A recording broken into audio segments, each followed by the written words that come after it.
Good It's fine. evening. I'll get my pimp suit on and everything will be Exactly. okay. Everything is all right. Remember, when we're invited. We've got a bakery to see too. we got some extensive recapping to go through. My notes say Dan ended up with 2 turtlenecks. Is pretty much the extent of my notes from last week.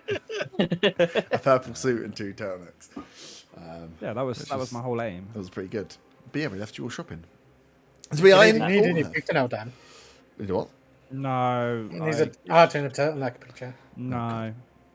Can get He's got one. You portraits just done. can't see it because of his cloak. It does matter. It does. The aesthetic with the tash does work. I like it. He's just the Pink Panther. He needs a top hat. He had that hat of the skies as well. He traded it. Oh well, you live and learn. You live and learn. I Right. mean, if he hadn't traded it, he could have whatever suit he wanted. Oh. Oh, right. Don't upset him. Don't ask. Yeah. Let's not start this way. Because we know who else is upset. Faywin's parents. As you are all in Allhearth. Day 2 in Allhearth.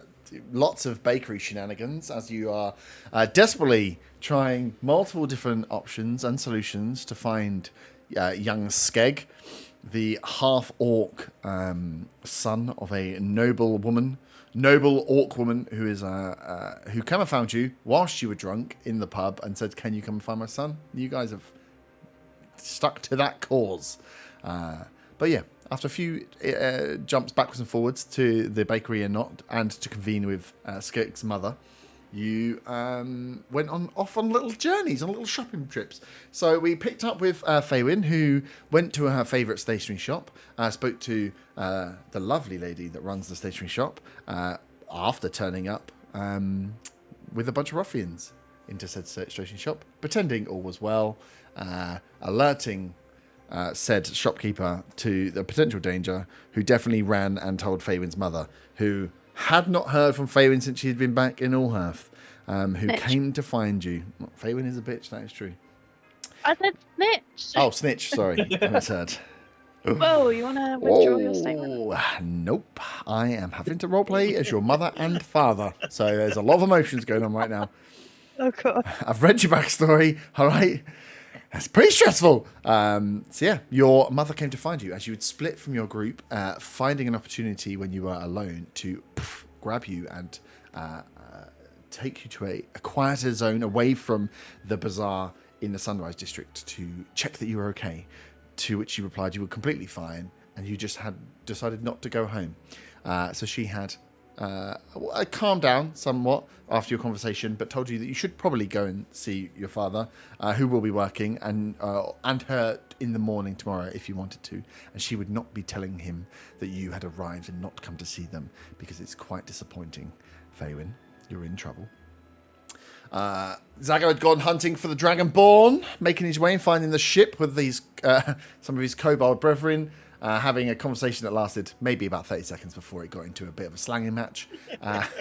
As you went to then wait and stand outside the front gate of the Commonwealth for the Dragonborn, sending the message in. And the rest of you we were picking up with. We know Arta has got a smashing new suit. And I think you were now just hanging around the sundial, waiting for sundown. Does Looking he have a snazzy. cane with the suit? Is he like fully pimped out? I don't think he does, but I mean, let's be I honest. does not have a this- cane. I don't have the Character suit development. yet. So when I go Yeah. back, I'll think about it. Yes. Yes, you did. You did put measured up for a beautiful purple suit. But you did get to take away 2 wonderful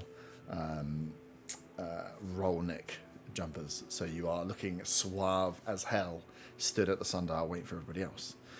And we paused at that point to come back now as you were waiting for, I believe, sundown, 6 o'clock. Did you say you were going to meet the mother again at the sundial? Yeah. So you have a couple of hours. I know Von Van was going to go off to speak to Tycho, and Otto was going somewhere. The Mystic Emporium. Mystic Emporium. With so me. we can pick. Oh, it wasn't with you at the time, though. No, but I was going that way. Because I was going to speak Okay. about the ring. So up to you guys. Who wants to go first? But we can pick up with you two before we come back to the sundial in the evening. Who wants to go first? I don't mind going first. Yeah. Yeah, you go first. So I think, Otto, as you make your way Was you just followed in behind? I'm trying to work out how you two got split up. You and Famon will both arrive. Not too. You will arrive first at the Mystic Emporium. Famon, you will arrive a little bit after that, after your brief conversation with your mother and being told off. As I'll say, you can make your way through, exploring a bit of the city. You haven't really been in and around, passing your way through the docks, having a look at what ships are in at the moment. See if there's any that you recognise and pick up as you're kind of walking in. A lot of them where Olhaf sits internally in the country, but does have some routes in. So you can see some of the ships here are seafaring ships, but they're not large ships. They're nothing like the big pirate ships that you used to roll on. These are like very small in comparison. The biggest one in there is probably the one from Draka. As the ships go. But yeah, you can pass your way into the Sunrise District and over to the Mystic Emporium, as I find the Mystic Emporium. Yes, in the Sunrise District. So yeah, you come across within the bazaar. So the Sunrise District, towards the later afternoon, would start to come down the same way that in the UK you have like markets where they're very busy early in the morning, and then some of the fresh foods and produces start to get taken away in the end. Some of the other stores that sell goods that don't necessarily perish or need to be kept out can last a little bit longer into the afternoon. As you're making your way through that bazaar area now, you see a lot of the stalls have already packed up for the day. Still the smell in the air of a lot of the spices and strange fruits, and there's a real strange exotic aroma that flows around the bazaar. And you can see quite clearly what would be the Mystic Emporium as people pointing out to you this large, almost not very much like the Redvant Owl the Chemist's store. Less black, more of this like velvety purple tent is what it looks like at one corner of the bazaar, with a very small sign that's just hung outside that notes it as the Mystic Emporium. So you can make your way there. Again, it's a one where inside it's not an open doorway. It's kind of a tent in which to push your way in and see what is inside. But yeah, you get there first as you make your way through the bazaar and can make your way into the Mystic Emporium. You are greeted, or as you walk through, as your eyes kind of adjust, you can see stood in front of you is a dark, deep, maybe blue, looks maybe like bordering on black skinned. You can see some horns, lead you to believe that this may be a tiefling. As the tiefling introduce themselves. Oh, I've got to remember tiefling voices. They're supposed to be southern, aren't they? Southern Belle. Southern Bells. Well, good afternoon, my friend. How can I help you? Good afternoon.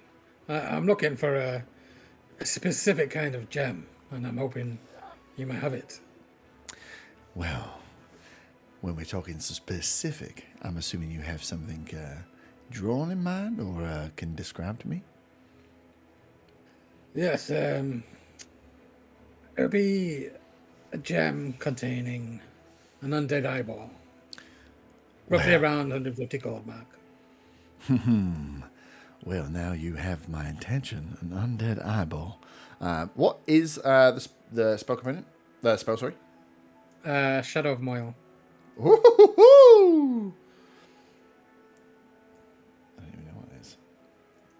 I'm sure I don't miss anything. As she goes. Oh, it could be any gem. Okay, cool. Nice. She's like, apologies, I've just closed down the wrong tab. As she goes away, pulls out a box that tears out like an old jewelry box, but size wise, she gets it out onto the kind of dark wooden table that she's got in front of you, like a deep like red oak. Pops it out. This thing is probably about I don't know, 20 inches across.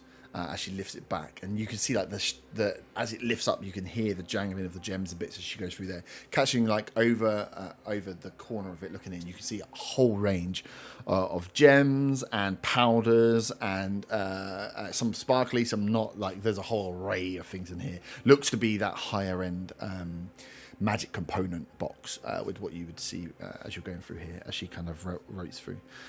When you say a gem, anything particular in mind? We have a small range. Well, I do have a thing for sapphires, so if you've got any of those, that'd be certainly my preference. So, fingers through and pulls out a few to show, but yeah, there is one clear that is not quite the deep, the like sky blue of a sapphire, more of a slightly duller shade. But yeah, there's one there, as well as there being a red and an emerald green, as she lays out and says, I can confirm that these will do the job you like. Can different types of eyeballs, but I'm sure that's not your preference. As long as it's undead, that's fine. Yeah, she gets it out, has a look, kind of offers it on her hand over to you to have a look at. Is it just the jewel on itself, or is it part of a sort of a just jewelry item? Just the jewel on it. So you can see as well as you look at these things that these are just the base components. Some of them, they've obviously been chipped out of things. You can see that even these three that are in front of you here, the sapphire on this one is slightly skinnier, more like an oblong, so pointed at the ends. I can't even think what the word is for that. But you know when they're like cylindrical with the triangles at the end.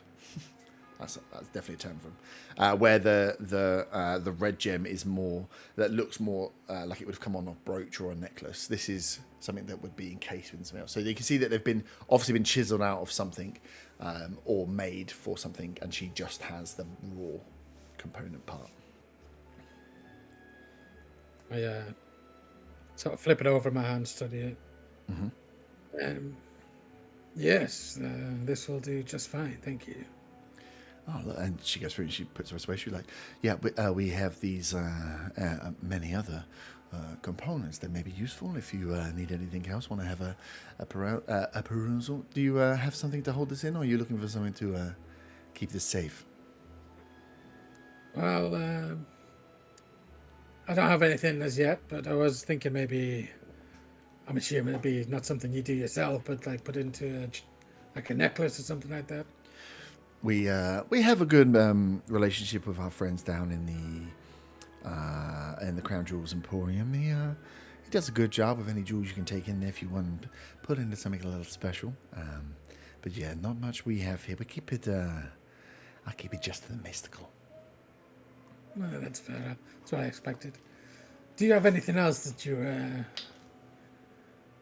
that might be interesting to someone of my desires? She kind of like stares at you, as I think Faven at this point you would kind of arrive in. Hiya. As hiya. Finding your way to and you know where the Mystic Emporium is somewhere that you would have probably like gone in to the shop rarely. You may have gone in there on your own on like childish adventures, but maybe like the odd time once or twice your mum might have brought you here for like picking up shiny things and like weird wonders. But yeah, it wouldn't have been a shop that you would have frequented a lot, I don't think. As you can see, the tiefling leans out and just says, welcome. If you don't mind, I'm just dealing with this customer. I'll be with you shortly. And she looks back to you, Otto, and says, what are your interests? What are you into?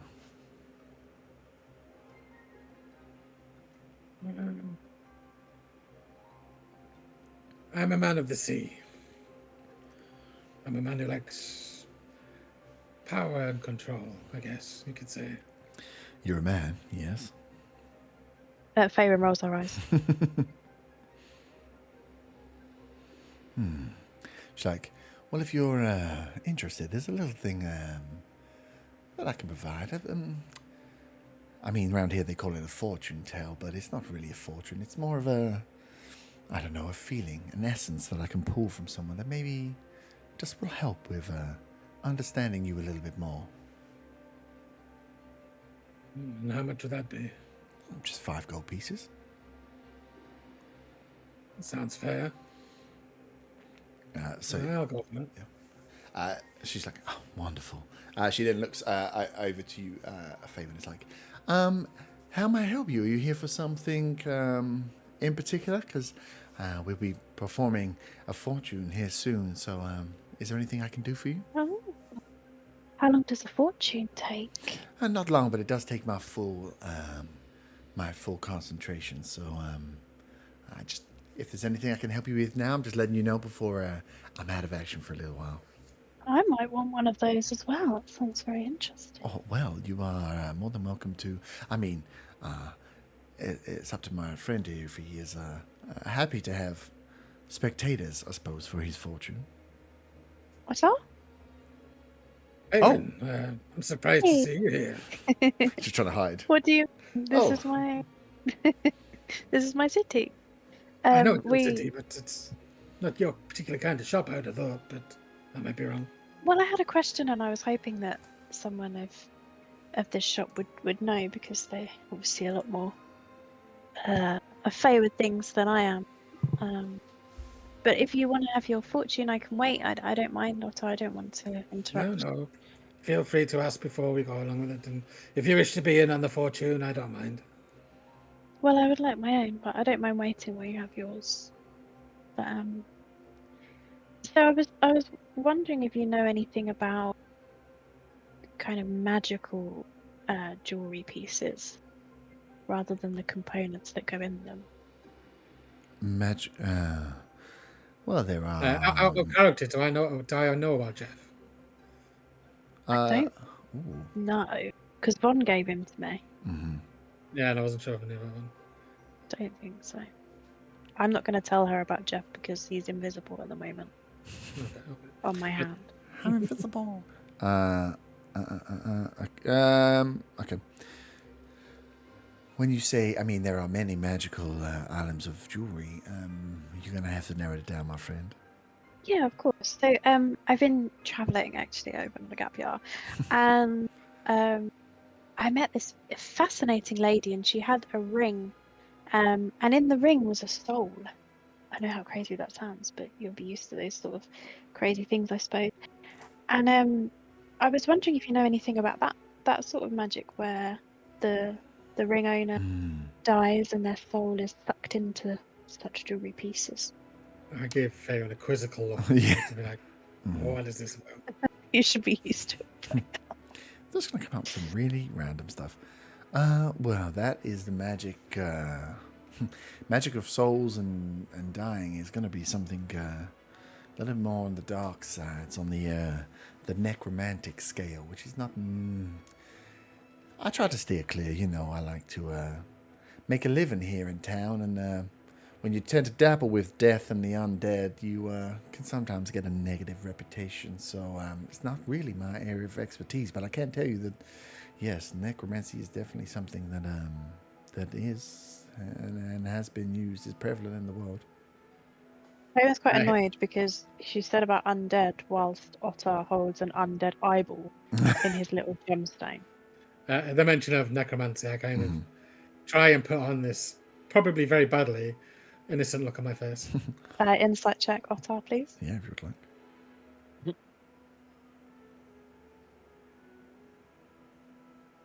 Never mind. That's a 3. It's dark in here. Okay. That was a nat 1. It's going to be one of those weeks again.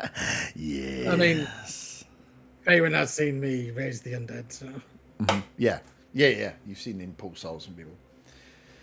So yeah. Interesting. Okay, I don't suppose you know of anyone that does know about that sort of magic. It's just I absolutely love to learn, and the lady wasn't really sure about what happens to the soul, how you get the soul out, and all that sort of thing, and just kind of piqued my interest, I suppose. No, not like I say. I try to stay away from magics of the that tend to deal with the dead and dead and undead and anything in between because of yes, just reputation. It's nicer to sometimes not have to deal with the implications of that, but no, I can certainly ask around, but no one springs to mind. Don't mind, that's fine. I just wanted to have a. I thought I'd ask. That's fine. Just one of those things that you find out on the road, and I wanted to learn more. That's all. I'm sure it is. Otter, would you like to have your fortune? I'm sorry to have interrupted. Yes, if you're all done, that's fine. Like I Great. say, feel free to sit in if you wish. Sure. I'm gonna have one after, so you can sit in on mine and all. Okay, sounds like a deal. Sorry, I forgot I was phone. Where were we? Just got excited by tarot reading. As she goes to the front and like kind of pulls an internal thicker curtain across, which from what little light was being pulled in plunges the rest of like the tent into darkness, apart from where the kind of magical orbs of light are lighting certain areas. And as she comes round, she kind of brings you to the center space of this where the tent is like a fuck me, I haven't got any words today. An oblong. That's a word. A rectangle. Very shape-based. I don't know why I'm getting stuck with shapes, but it is. And she has on one side of it is where she has a stool, and she has bits behind her. But in the center, there is this larger area. She brings you towards that larger area as she brings in what you maybe have seen. You've used dancing lights before, haven't you, Faywin? Yeah. Like at the beginning of the campaign, yeah. So you recognise these dancing lights as she kind of brings them into the center. So you have this almost center column of light that pulls down as she comes up to you and comes and stands in front of you, Otter. She stands a little bit shorter than you, but a normal sized tiefling, probably like late fives in height. She says, "There's nothing to worry about. What we try to do is just, I just try to tap into kind of the essence of who you are and find out a little bit more about your magical presence, which can help me in identifying the right, maybe trinkets and tricks to throw your way. Plus, I do like just understanding people a little bit more." So she goes, "If you could just hold out your hands." I hold them out. And she goes to within her robe, pulls out some pockets and sprinkles some dust in your hand, and then rubs it in her own hand. And she pushes your hands together and gets you over your hands, gets you just to rub this dust as some of it starts to fall down, like between your hands. And then she kind of lifts your hands up in front and opens them up, and then just blows it into your face. And she's like, Fabian, what you see is just that. The rubbing of the hands open up, and she blows this dust towards Otter. You see it it almost, not quite glitter in essence, but you can see that whatever she's blown in there has some sparkling quality to it, that it goes up and into his face and then dissipates and disappears because of that beam of light. As Otter, you kind of little shocked, breathing straight away as it hits in, and your kind of eyes dip to black and then roll forward as you go into what would be like a semi-trance state as you start going back through different, I suppose, like different avenues. So like the sapphire thing comes up, and the recent memory of you saying, "Oh, I'm quite into sapphires," and then it goes back a little bit further and a little bit more. You can feel like there's a journey going through as either you are leading her or she is making her way backwards through kind of your memories that are linked of bits of how your magic comes, to the point where it all goes dark. And then you just hear the sea, the rolling sea, open sea. And as you kind of hear the sea, you then begin to start to see it. Just complete black from the sky to the sea. You barely can see the difference until you start to notice just like little bits of the moon off the waves as they're rolling over. Doesn't seem like a rough sea at all, but you can see the sea is there. And then you sit there. For you, what feels like a long time. For Fabian, as you're watching, as you can see, kind of Otter there. This has been going on for maybe only about like a minute and a half, and then Fabian, you start to see that she, while she stood in front, her name is Vespa. She is kind of like swaying with them and moving with Otter as they move around, and you see it kind of stop and then like move in a little bit more and get slightly more tense and then stop again and then move again. And you can see that there's something where Ottar's movement is very trance-like, almost like a plant slowly blowing in the wind. Hers is getting a little bit more frantic as she's trying something over and over again. Otter, as you are just stuck in this sea, as you look down, you can't really see your legs or your arms. You are just like a point of vision looking out across the ocean. As out of nowhere, as you see the waves start to like kind of break up and move, and then these tentacles come flying up around you and whip. As you look down again, it's you, your arms and your legs, as you've got tentacles wrapped around your left arm, your right arm, your legs, as you're being pulled and stretched. And as you're being stretched and stretched, you then start to feel like a little bit of pain coming into your muscles, and you're now starting to feel like something's not right. This doesn't feel good to you as you're in there and stretching. As you hear a voice come into your mind, you must seek. Is there anything you would like to do at this point? I take it I'm still in this trance. Mm-hmm. As you look at, you're in this. For you now, you're essentially what feels to be like lucid dreaming. For you, it feels real, but you know you've just gone into a trance. So there's that knowing piece that you are in something, but you have control. Now you have control. You look down. You are being strung and stretched apart by these tentacles. I'm going to shout out, seek what? You must seek. And it rings out, and you feel like almost like the vibration there, the T-Rex footstep shimmer across the sea as it rushes out from your point. It makes no sense. Seek what? As you say that, you get drunk down into the water and just get dragged away as you see the light disappearing, and then you wake up and spit salt water everywhere. As Vespa kind of grabs you and just says, "Are you okay?"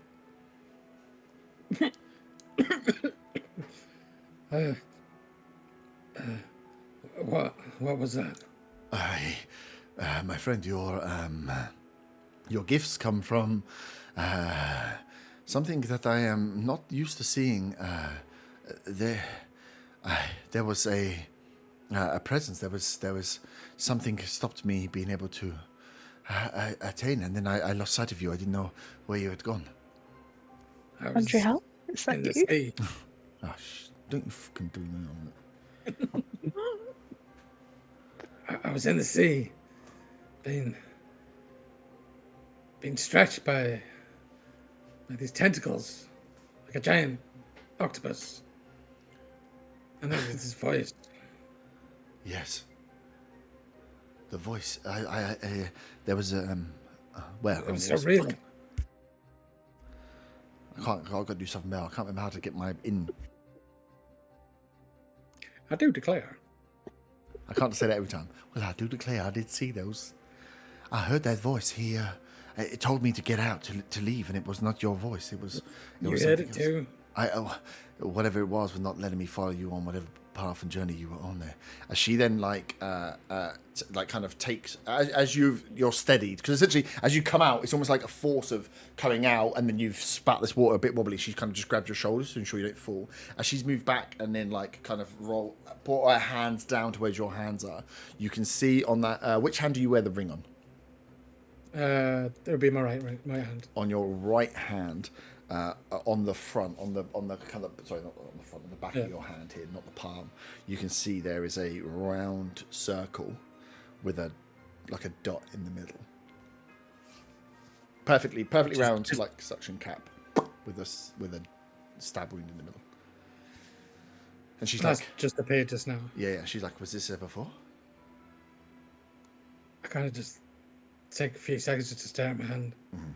It's like if you were to push a button into your skin and be left behind. It's there. Do I feel anything? As you move and feel it, there is a marking within your hand that is not causing you pain, but is there, and rubbing it and moving, nothing there. It is seemingly like at the moment seems to be permanent. No. No, that's just appeared. Well, that is. I almost drowned. In fact, I did drown, and then somehow I found myself washed up on the shore. And I heard this voice, and I saw this giant eye, and I just ended up on the shore. And again, this was just like all over again, drowning all over again. Well, wherever it is that you gain your powers, my friend, I think there is some deeper force there. So I apologize. This is I've never seen or been blocked in such a way before. Normally, it is just an easier way for me to connect with people that have come into some power, some force, and they themselves are not always 100% sure where it comes from. But I can normally at least find the root cause, something that to cling on to, something that sits deep at the root of this. But I was blocked. I cannot see farther than this thing, this presence, this voice wants me to see. Strange. Any idea? Do you know anyone who might have more information on this kind of thing?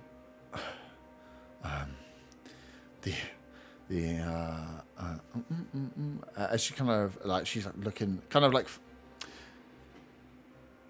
you can see she's scrambling a little bit. Faywin, can you give me a history check? Yeah. Faywin's just stood there gobsmacked, by the way, like mouth wide open. 21. 21, nice. He's going, she's like trying to think of where to go, and then as Otter asks that question, but being from your sage and research background, you automatically like try to answer the question for her. It's seeing that she's like slightly flabbergasted and in there, and your brain just pings to say weird stuff like this. If there is no books, you'd go and look for books on it. You know where to go and look for books on it. Yeah. I know the books that will have this in it. Daddy's library. Ugh, just trying to make me go and see my parents. Why would I do that? So to Faywin, maybe this is what Jenny was on about. I needed to see your dad for. Maybe. The He has you- so many books, Otter. I can't wait for you to meet him. I would be looking for. You didn't say that earlier, but okay. Yeah, but now look what has happened. That's absolutely amazing. I can't believe what I've just seen. I mean, you just saw your friend spit. Audrey? So no, not quite. My name is Vesper. Oh, sorry, it just reminded me a lot of an old friend. Oh, okay. Well, I'll remember that next time Hermione comes. I mean, what? Oh, what? A what? But I am sorry. Well, if there's anything else I can do to help you, I can go away and work with what I had, but I did not get as much information as I would like to have. No, you've been more than helpful. But I mean, if you ever do come across anything again, and I pass the shop, please let me know. Yeah, I mean, 100%. If there's anything that you need, like I say, we have a wide range of the magical components and areas in which we can help. There's not a huge amount of individual items per se, but I will bear that in mind. That was amazing. How did you learn to do that? Who are you talking to? Yeah, Vesper? No, that's you, fine. you swayed for a bit and then choked up water. I'm not interested in what you're It's doing. pretty cool, I like many that come here, were bestowed my gifts from something unknown, and this is one of the gifts that I have. It's just the ability to trace through and understand how the arcane works in a less studied fashion. We have our friends over at the Institute that try to learn by books information that is sometimes bestowed upon people by greater beings. So I unfortunately have to just marvel in the wonder of it and use my gifts where I can. I wish I could do that. Do you think that you could read my fortune? It's kind of scary, but I can certainly try. You're not harboring any. Haven't been on the same journey as your friend here. no. No. No offense, Otter, but no, we very different paths that have now obviously met in our friendship. But yeah, I'll be more than willing to. do you need a rest or something? Because that looked pretty intense. I mean, as long as you're not, like I say, as long as there's nothing that we're expecting to jump out here that's quite as scary. Bloody hope not. Well, yeah. I mean, that's not. You're not really providing me any assurances there. No, I'm sure it'd be fine. I grew up in this city, so. She's like, Was it 5 gold? Yeah. She's like, you should be fine. So yeah, she Ooh, switches you two around. excited. As she does the same thing, and you kind of know what's coming now, so she pulls out, gets this dust in your hands, gets you to close your hands, and then rubs your hands together as some of the dust falls, and as she opens your palms, blows it into your face. As you see then from the flip side, Otter, what just happened to you, how like the body almost goes into a trance straight away as she kind of catches Faven where she leans slightly further back, gets her onto her feet, and then herself ends in. And you can see as they're moving, very much like two flowers. It's almost like trying to get the waves right. You can see that as Faven goes into a very steady sway, Vespa kind of comes in on a different frequency and then slowly tries to tune in as they both end up in a like synchronized pattern, slightly moving. As she kind of delves through. As Faven, you, as soon as this blows it into your face and you open your eyes, you're looking up at the sky. The sky is this like beautiful blues, but then in there, like, is it like a sunset?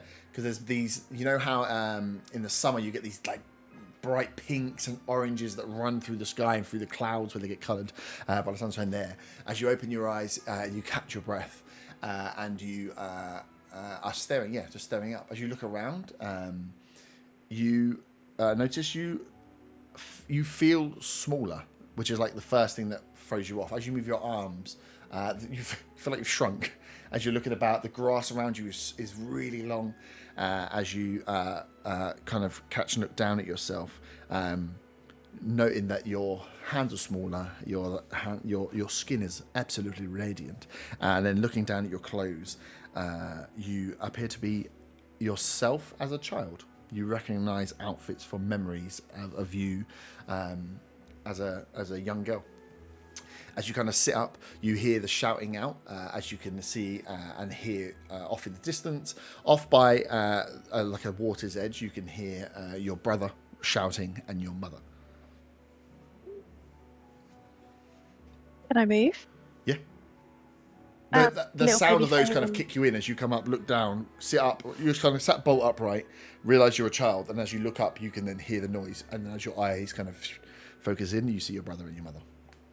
Okay. Little baby Faerun would like to move towards them, shouting to try and hear what they're talking about. Mm-hmm. Yeah. You kind of. What is the age difference between you and your brother? Do you know? Oh, it's been such a long time that he's Around, been so missing. probably like 70 years. Yeah. But in normal terms. So we can In normal divulge. life, it would have probably been about 10, less than 10, like between 8 and 10 years. Let's go with that. Yeah.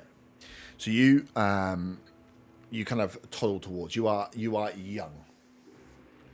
As you waddle towards where they're playing here, and you've been left. And as you look around, let's say the grass feels really tall, but that's because you are quite small as well. So there's lush grass here. There's a few like flowers, like daisies and brighter coloured pinks and yellows and reds. As you kind of waddle towards what's going on there, and you can hear your brother is like mucking around, and it sounds like there's a fight, but. As you get closer, you realise he's just playing, and your mum is kind of having a bit of a either like a jostle fight with him, or they're exchanging some words, not in a bad way, but in a playful way. As you kind of waddle your way over, and seeing you come over, your mum comes over and picks you up and brings you down and puts you near the water's edge there.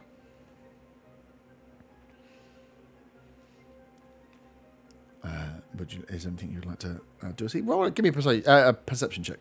as a child? Children are very perceptive. Apparently not. I rolled a nat 1, which was a 6. Oh shit, I pressed it twice, but the first one was a 6. As you're there, you're splashing on the side. This is like your fun memories. Remember you were talking before about like the trips you took to the beach, and how you'd been to all these, like you'd left Allhaft to go to different places, and you'd gone to the seaside a lot with family trips. And this is one, you're living in one of those memories, recalling back what you can from it, as you splash along the sand, this kind of sandy front of this pool, this body of water. Your vision and your memory is like you're in an orb. You're in like a 40-foot sphere orb. As you look out, you can't see where the water goes. You can't see if it is the sea or just a body of water. And as you look out to the left and right, you're kind of contained in as if you were a camera following your own memory. There's only so much being rendered in at a time as you're moving about here. But yeah, as you're living this out, you can I'd say with that one you get fascinated by this small oh my god, words. Kingfisher, but like almost like golden kingfisher. It's just like floating, buzzing and floating. Not a kingfisher, a hummingbird. That's what I was looking for. Like this golden hummingbird that is just humming across the top of the lake, and you can see just the way it moves. That is just like all encompassing for your vision. So you can hear your mum and your brother having conversations, but you are just fixated on this golden bird that's just dotting backwards and forwards, like grabbing small flies and whatever off the thing. But its movement is so strange to you that you can't keep your eyes off it. As you are watching this and explain through there, you can hear some of the conversation coming in. It kind of gets a bit more fadey, and then everything starts to get a little bit more swirly, like the words of your mum, a bit like a tape recorder slowing off the lyric as things start to seem odd, and then you kind of blink once, blink twice, and then you're back in Vesper's Mysteric Emporium. Oh. She's like, I did not know you have connections to the Feywild. The Feywild? Yes, she's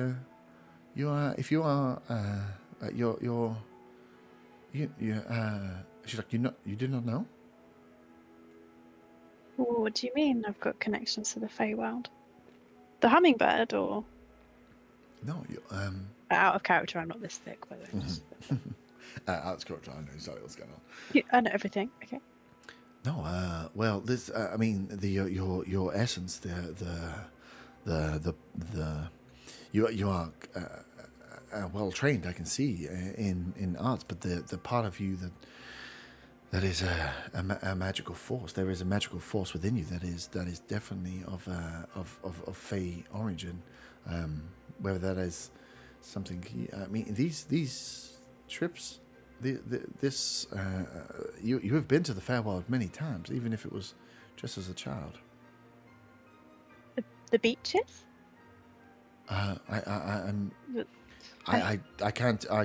can only get a feel for the essence of somebody. I can't see exactly what you are living when we go into these fortunes. I can just pull on the energies and the magical types that flow around you as your being. But yeah, you definitely have been in contact with Fey beings before. Wow. My name's Fey Wynn. That would be a wild coincidence. That's so crazy.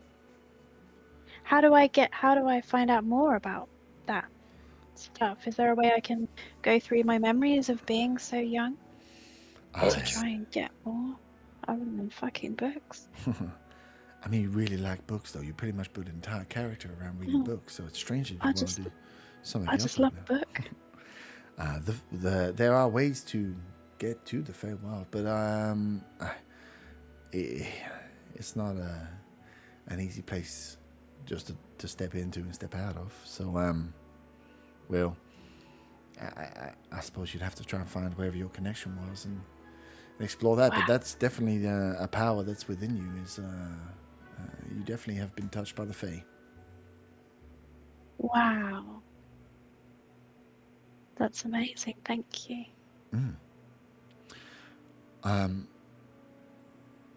So, well, that she kind of like comes back. There, this has been quite the afternoon for me.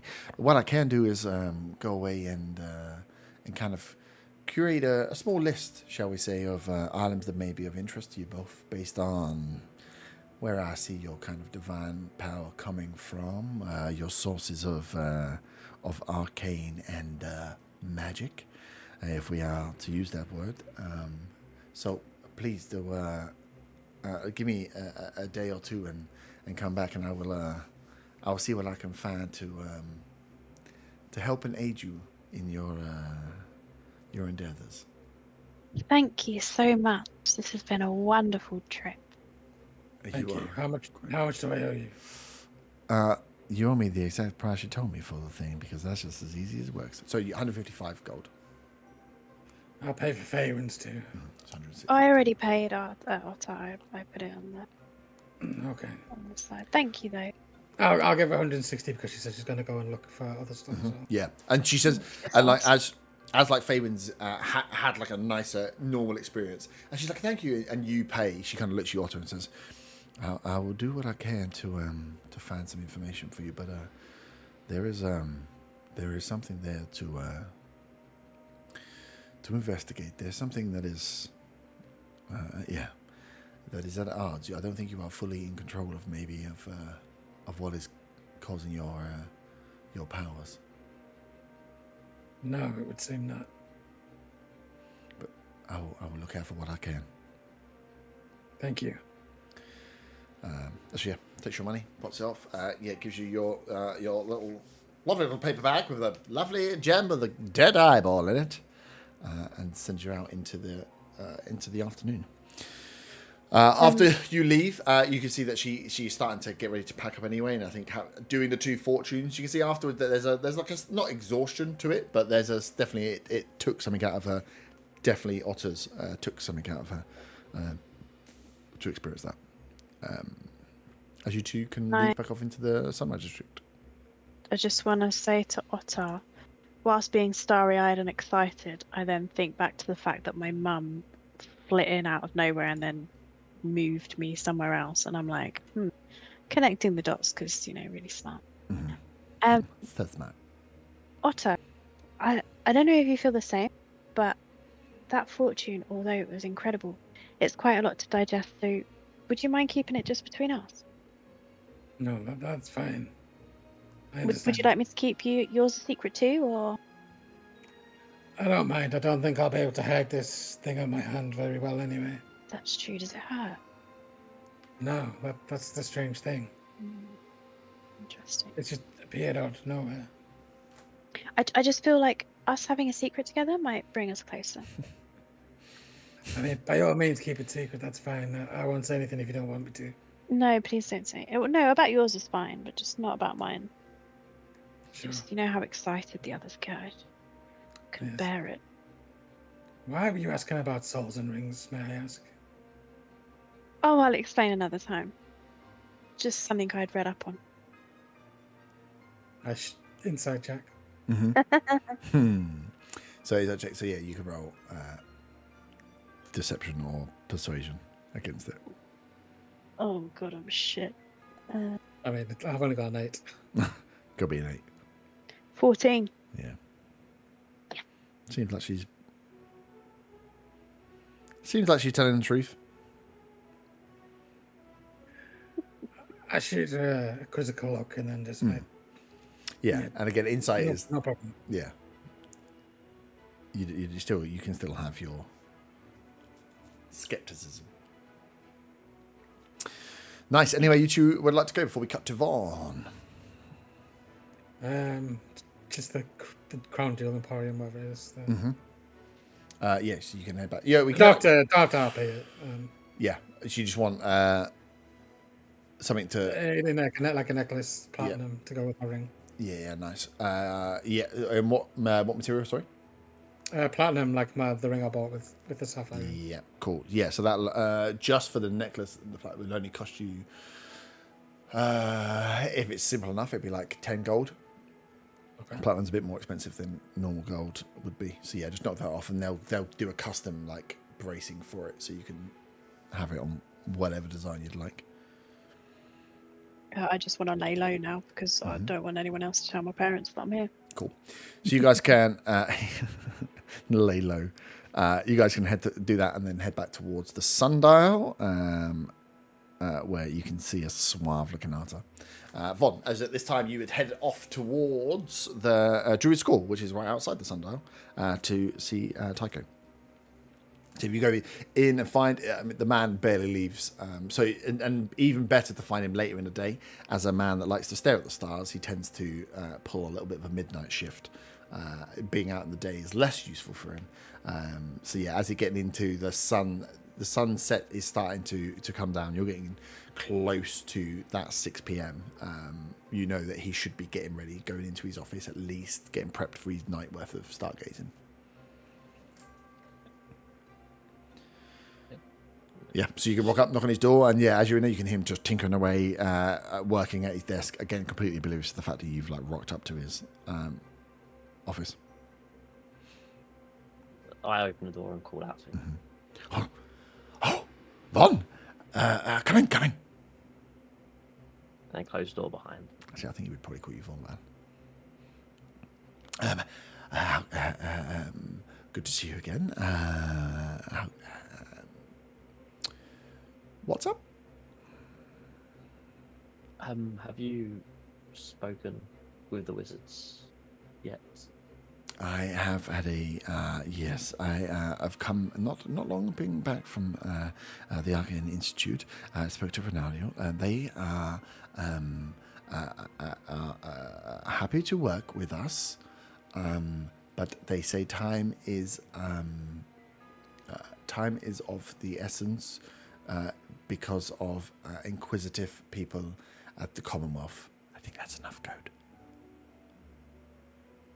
Okay.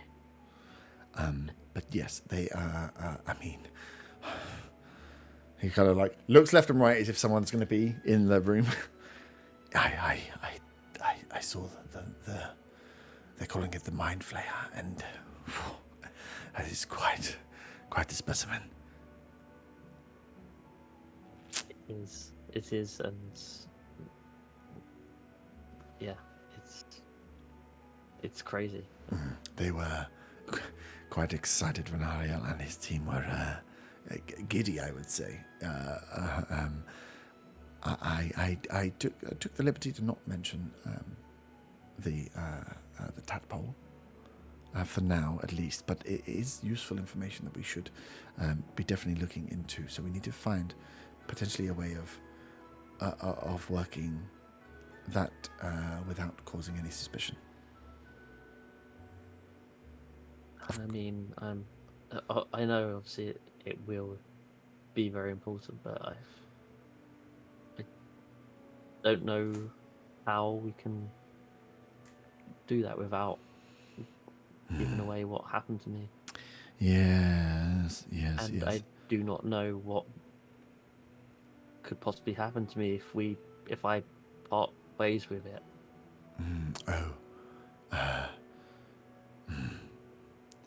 Okay, I will give it some more thought. Like for now, they are, like I say, very, very happy with having something to study.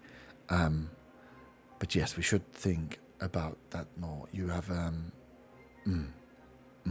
You can see his brain's just like doing loops and roundabouts of different scenarios, and be like, no, and then no, okay, okay. Well, you are Von Van. You are the expert in this area. Proud to say it. So I will defer to you on how we will deal with that part. But we will work and do what we need to do, and let the wizards do their work. That's worrying that I'm the expert in this field. I mean, the wizards will catch up quite quickly, I do think. But yes, this is. I mean, you've seen it. You fought this thing. This is. Yes, I of Scary. course, yeah. But in terms of when it comes to explaining further, I mean, you didn't hear the disappointment in their voices when we brought a dead specimen, not a live specimen. Well, they are, yes. They, I mean, we still, as druids, lean on the nature part and letting, studying things in natural habitats and leaving what be, but these wizards are quite inquisitive. So they, yes, they mind less about whether a thing is free when it's being studied rather than captive, I suppose, which is a worry for us working with them, which is why it's, I suppose, only me that does so rather than any of the other sects, because so even more prevalent that we keep.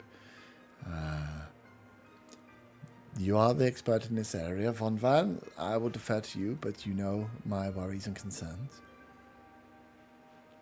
Yes.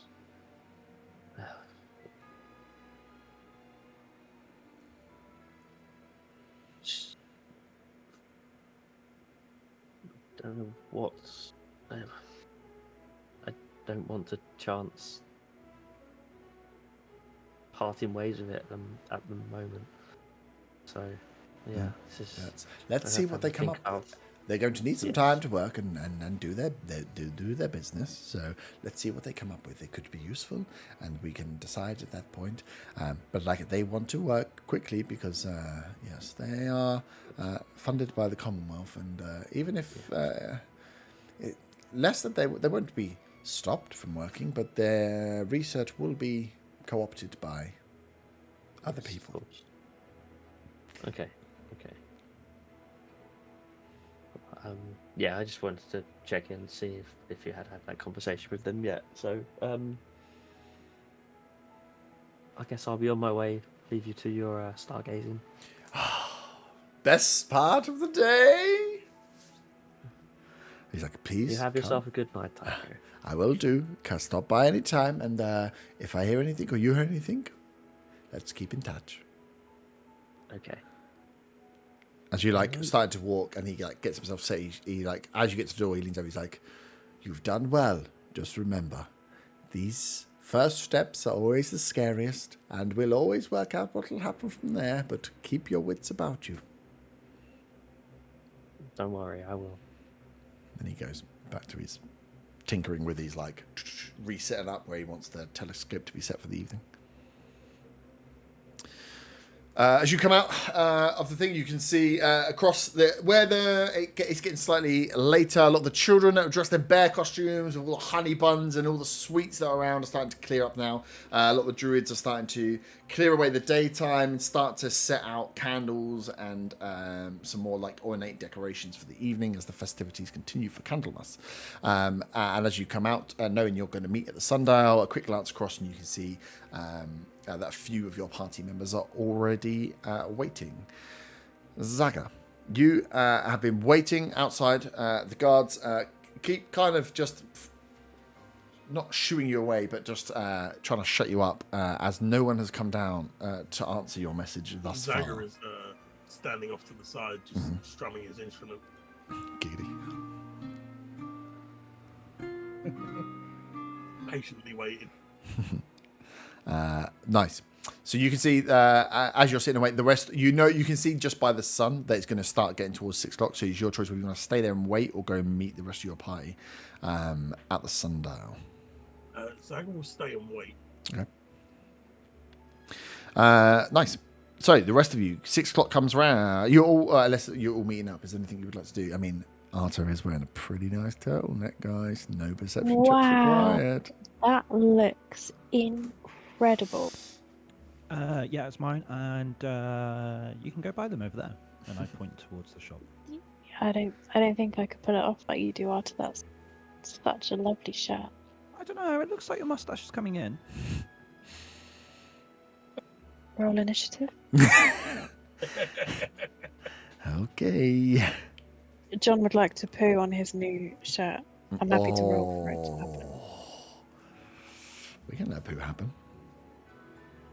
If you guys want to throw down at the sundial, change the name of the episode right now. The Throwdown at the Sundial.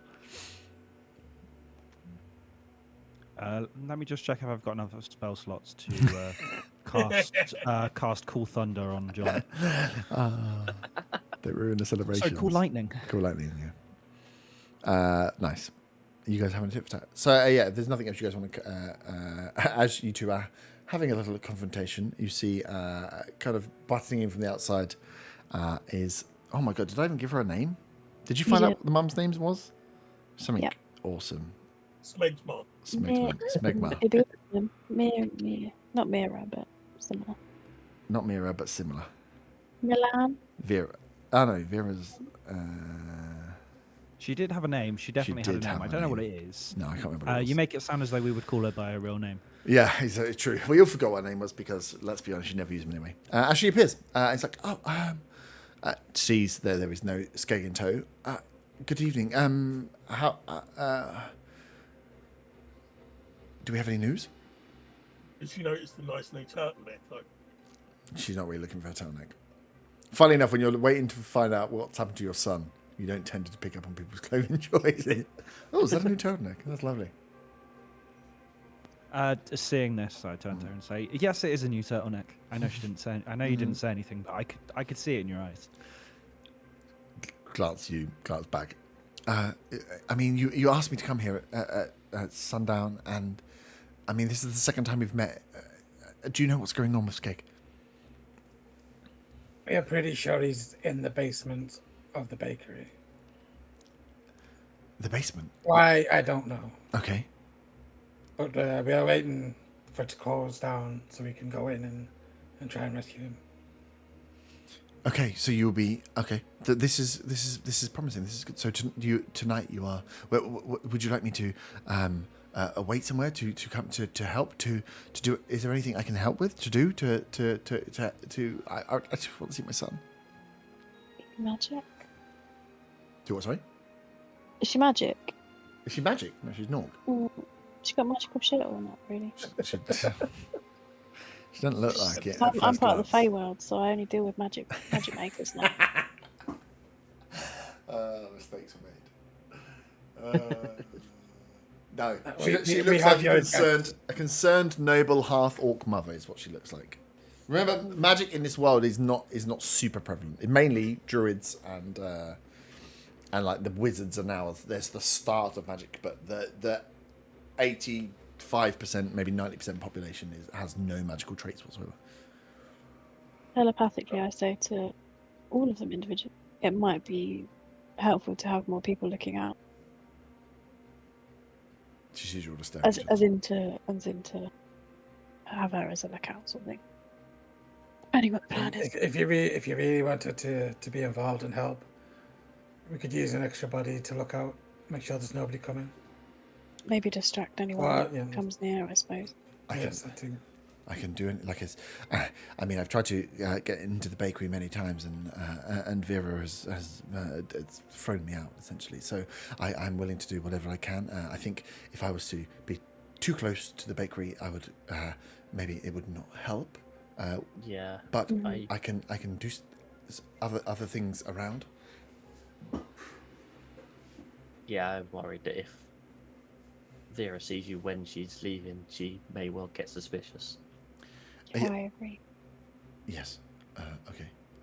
Where shall I meet you? I can meet you at the inn around the corner after. If that helps, I can go there now and wait all evening if needs be. Yeah, we'll meet you at the inn. Yeah, the Weary Traveller, which is the one you got drunk at. Yes. Do you know what time it closes, the bakery? She's like, it should be closing not long after around now. Normally, most of the shops close around this early evening mark, unless there's something special on. But with the festival on, many shops are trying to close so they can pass the trade over to the evening. Do you know what district Vera lives in? I cannot say that I do. I imagine she doesn't live within Narrowway, and she lives somewhere within Southtown, I'd assume. But I can't say that I track her movements. Oh no, just in case, if you're heading down towards the inn now. Oh, I can hold back. I can wait an hour if you like. I just would. I'll do. Yes, I think we'll meet you at the inn, but hold back a little bit and give her time to not pass you. Okay, perfect. Thank you. I'll see you all at the inn later then. Yes.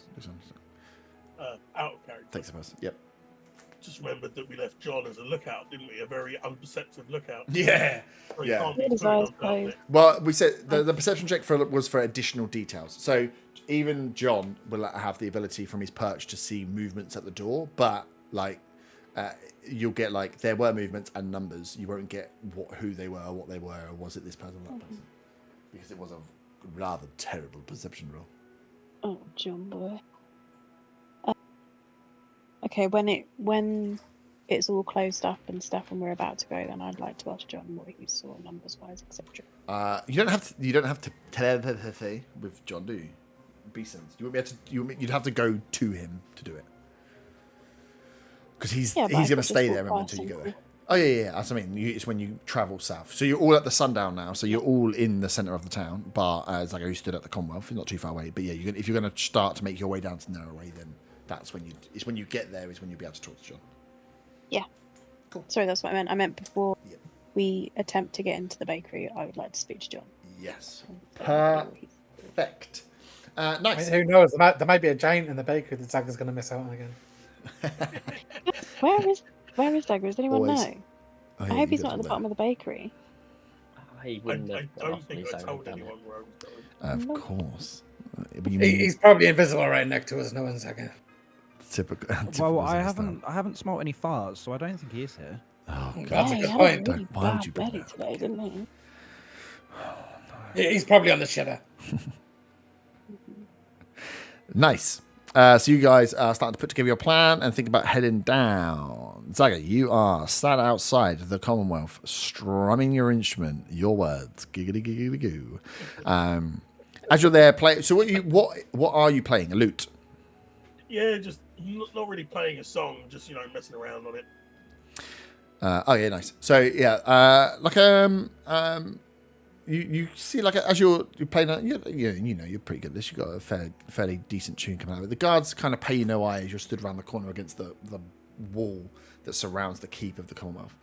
And where you're stood is in front of this large, I think I described before, this garden area. It's a very pleasant, manicured, royalesque gardens, we'll call them. So it's very very neatly cut lawns. There's a few nice flower bushes and arrangements and borders, and very English stately home gardens that sit out here. And they're big old areas, these gardens as well. So from this side, it separates the Commonwealth. You've got the wall you'll be standing on. On your left, at the end of the wall, would be the river, the lake, sorry, and where the docks were. In front of you is this grassland that runs to your left and right, and in front of you it's probably what would I say, 8-10 houses deep. This grass is. It's like a full-on big old field thing before you get the yards. So you're kind of looking out. You've got the grass in front of you. As the sun's coming down, you're getting the smell of the grass as it's releasing. It's the last of the sun is coming off the grass. It's releasing different smells. The cold air coming in from the lake. Very peaceful, serene, and you're here just playing the odd little tune on your lute here and there. And you get a few people giving you kind of a little eye here or there, seeing if what the performance is, if there is any performance there. As coming up to you in quite nice dress is a young gentleman. He's got not jacket on but waistcoat in there. You can see the sleeves are down. They've got the double cuff with the cufflinks in the side, a short ponytail out the back, as he kind of comes up to you and says, "I have to say, sir, I've not seen lute work like that before. Are you in the market for a new instrument? A musician with skills as your own must be after something a little special every so often." What kind of instrument? I'm really good with a war gong. A war gong? No, Unfortunately, no, that doesn't fall under my bag. But I have, I do dabble with the instrument here or there, and the odd special piece occasionally comes across my desk, and I hate to see them sitting in my dusty old shop, not being used. Would you care to come and have a look? Maybe try one out. I don't know. Zaga looks back and forth to the entrance, and back and forth to the entrance. Is there a van nearby with its door open? Get him! He doesn't see any sign of Dragonborn. He's like, fuck it, I guess they're gonna keep me waiting forever. Yeah, let's go look. He's like, oh, wonderful. And he's like, I'm sure you'll love it. He's like, this loot has come in. It is made of fine wood. He's like, I've also got a few more precious items, and you look like a man with great taste. Precious, Yes, precious. He looks back to you but like, no wargongs. Unfortunately, wargongs don't. They're a little rare here. We have more lutes, violins, flutes. The gong is an acquired taste, shall we say? Okay, lead the way. So he kind of leads you across, just very short distance across the from the main entrance. There's like a pathway that cuts through the two sides of these lawns to a small block just before the yard. So it's technically still part of Morgana's throne. It's like the estate off to the side of the Druid sect. So you know where you are. You would have come from that Druid sect to walk up to there, so you recognise it. And it's just a small little square where there's a load of small boutique shops and little bits there. And there's a very thin... I've forgotten what the name of the store is.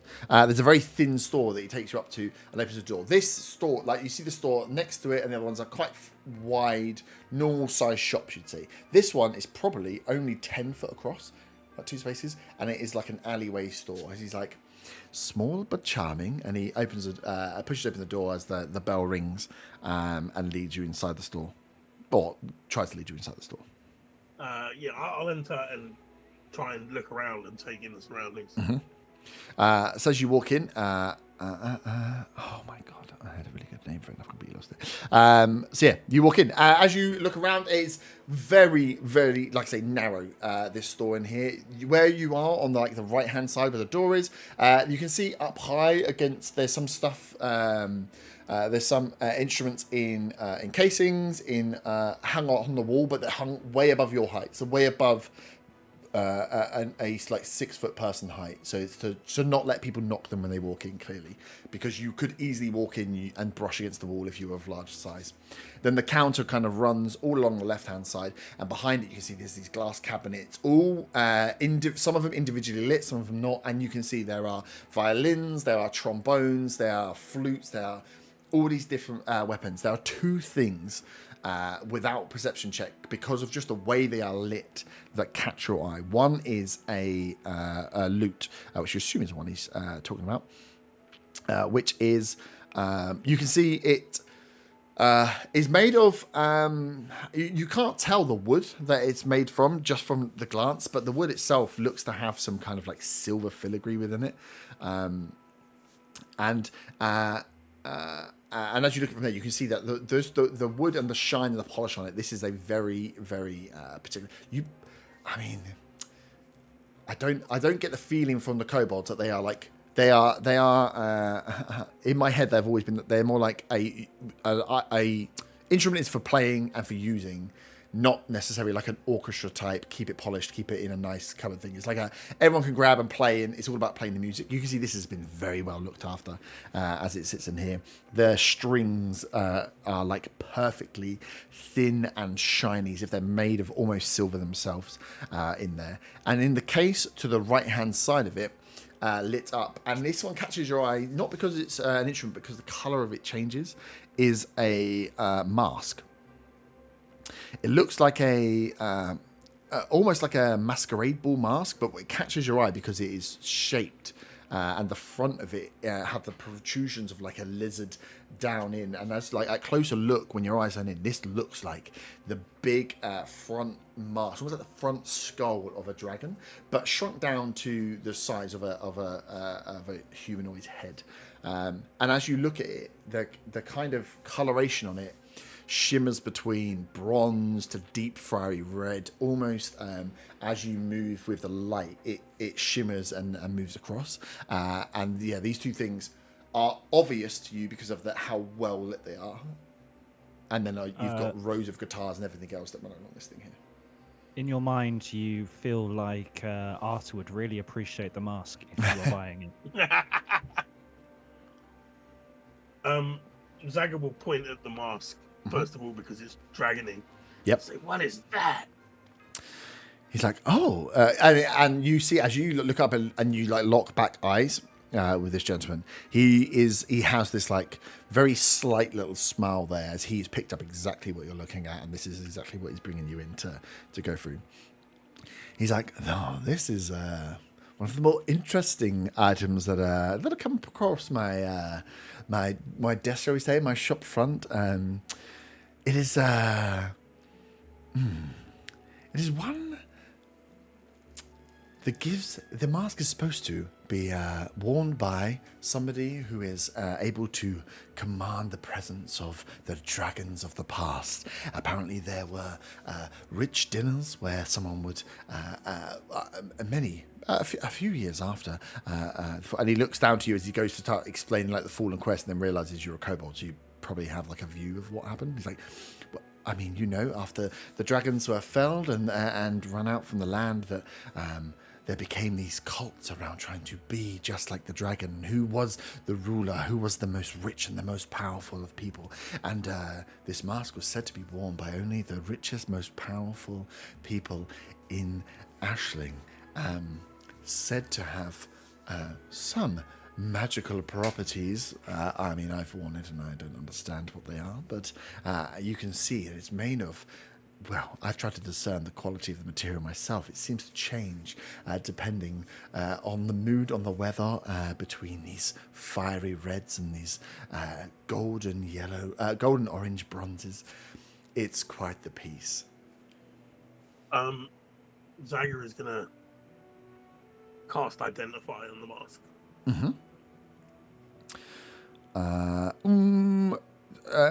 Check the wording on Identify, because you probably have to get it out and down.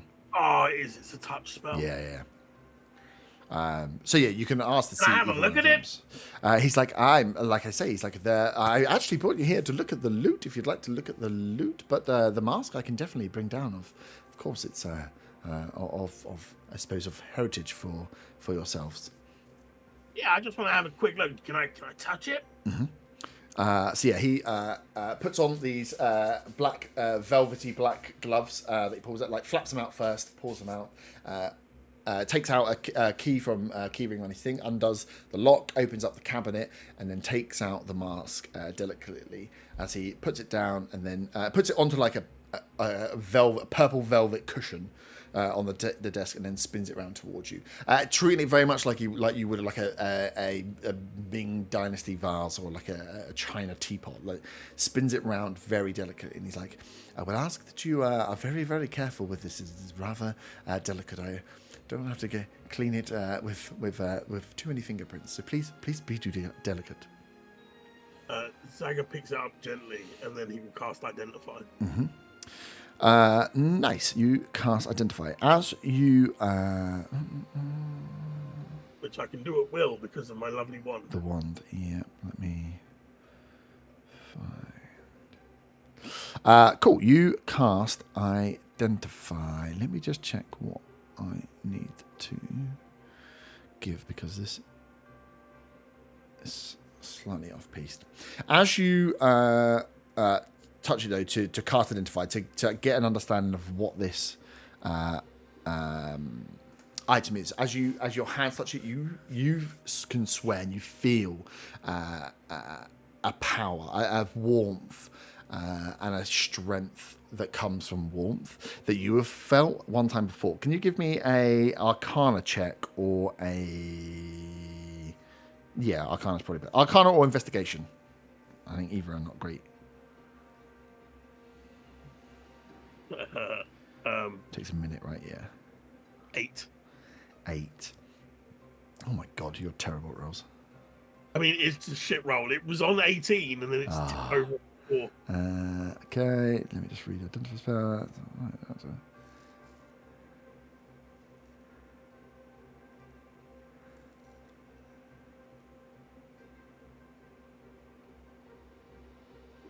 Okay, cool. You can learn what spells for the upgrade. Cool. You feel. Let me get my. It takes the full minute. So as you're feeling this here, you feel that power and that warmth that's coming through there. There's points where, as you're casting and identify, it takes the minute to go through and understand and get the feel for what this item is. That you can feel it's very, very powerful. This is not like where you've cast identify before and it's been you get back quite simply what this item does. It's one or two things. This seems to have a very complex past, and the warmth in your hands. A few times you almost have to look to check that your hands aren't burning, as this sense and this heat kind of comes off this item. You can feel that it definitely is magical. That it has some kind of oh my god. The problem with identify spell is that you need to learn magic I mean, you can have the dealer snatch it away before the minute's up if you want. No, he's fine to let you to delve it. It's just the magical types. You can feel that within that this thing is more complex. This is probably the most powerful thing you've ever cast identify on before. There's complexities that with that 8 Arcana check as well that you are even trying to comprehend what this thing might be able to do. You can feel that it almost that there's this transformational quality within it, that it will be bestowing such power that with the right wielder that you will be turning, you will be creating or be turned into something that is vastly different from what you are yourself. You can feel that there's strength within there. There's like there's strength within there. There's like some resistances that were within there. There's multiple things at play, and you just cannot put your finger on exactly what this is, other than it's very powerful. And there's a willingness, and you can feel that there's this like legendary status to this weapon, this mask. Zaga will stop twirling it round in his hands. Mm-hmm. As you, on the velvet. Because with identify, you just have your hands under it. As you start moving it, it's straight away the shopkeeper will come in. As soon as you start like trying to twizzle it, he's like, whoa, just like takes it off, doesn't like snatch, but just pulls it back down to put it back towards the cushion to be like, let's keep it on the cushion here, shall we? It's very nice workmanship and the colours are good. But what about that loot you were going to show me? And Zaga is trying very hard not to show how interested he is in this mask and how very close he is to trying to steal it right here on the spot. Roll a you can see he's going to insight check you, so roll your deception. Deception. Because you can see this is a salesman. This is a man that's going to be staring and trying to sell these sort of things. Nat 20 plus 8. Oh, nice. Okay, cool. You do a pretty good job. You can see he takes it away. You can see just like brush where your paws and hands have been on edge, kind of brushes them away, puts it back up in the cupboard, locks the key, puts it back in, and then different key opens up and takes down the loot again onto the cushion. Doesn't give you. Oh no, yeah, just leaves it on screen. But again, he's wanted to hold there, and he's like, "This, my friend, is the loot." You can see. You can do the same thing again. I'm gonna pick it up and strum it, but cast identify while I strum it. Nice. So yeah, he lets you pick up the loot, and you can see the instrument itself almost like has this. As you're playing it, it feels slightly off in your hands, but in like a good way. And then as you kind of not identify it, but as you kind of play with the loot and try and get the feel for it, you realise that it's got a slight twist in it, and the twist is like helps with your hand placement in finding chords. But yeah, as you look at it, you won't be able to see, but it's just this slight insurmountable twist on there. And as you kind of go through and see that, he says, "I see you found the twist. This is quite a special instrument." As you're going through bits, and yeah, you can see that this is rare wood. You wouldn't be able to identify the wood itself. It's come from something or been imbued with something. This wood is not of the standard. It seems to have elements of silver running through it. Has that slight imperceptible twist in its form. Almost as if the wood itself it's been formed from that piece of wood rather than been any sort of wood has been used to create this weapon. Like this piece of wood was found and it's been turned into this thing.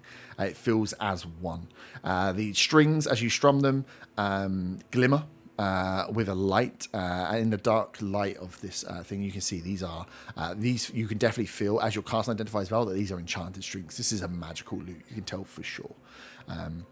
And the melodies that come off as you ring just have this. They have like a real soft undertone. It seems to ring out for a while. Interesting. It's definitely nicer than my loot, but my loot does the job. Well, I mean, it all depends on what job it is you're trying to do. Trying to rock the crowd, but I'm a little bit interested. I guess how much for the loot? The loot, well, I mean, price is it goes to take it off you. Yeah, you can take it. Yeah, so he takes it and then goes and locks it up again as he goes on to loot. While he's locking it up, I'm just watching him and trying to discern if it's just a regular lock or if there's anything magical about it. Okay, give me investigation. Just in case, 24. 24. It seems to be standard lock as you look at it. The key, like he's pulling off the key ring as he turns in. You don't see that any magic's being cast is in there. That these are glass, and they're like glass display cases as well. As you're looking at it there, as he's like going through it, he kind of says, "Yes, well, the loot was apparently was once the prized possession of a master bard." A bard of which I assume from your playing stance is something that you follow as well. I'm definitely a master. Well, then this is the instrument for such a master. Apparently, he infused all of his magic, or infused some kind of magical essence in, and the wood and the strings and the full crafting method was how it gained its power. I don't really understand all of how it came about, but it definitely is a wonderful loot. We were talking cost, weren't we? I was inquiring about how much you're asking for it. Yes. Well, these sort of things don't come round and are definitely for special cases. So, I mean, we'd be talking into we could say low thousands of gold. Oh, thousands of gold just for the loot? Oh, yes. Like you said, a master instrument for a master bard. Come through here who appreciate it. You are correct. I do not, which is why it can hold such a price. One sale is all I need of an item of this quality. Well, I can't afford it.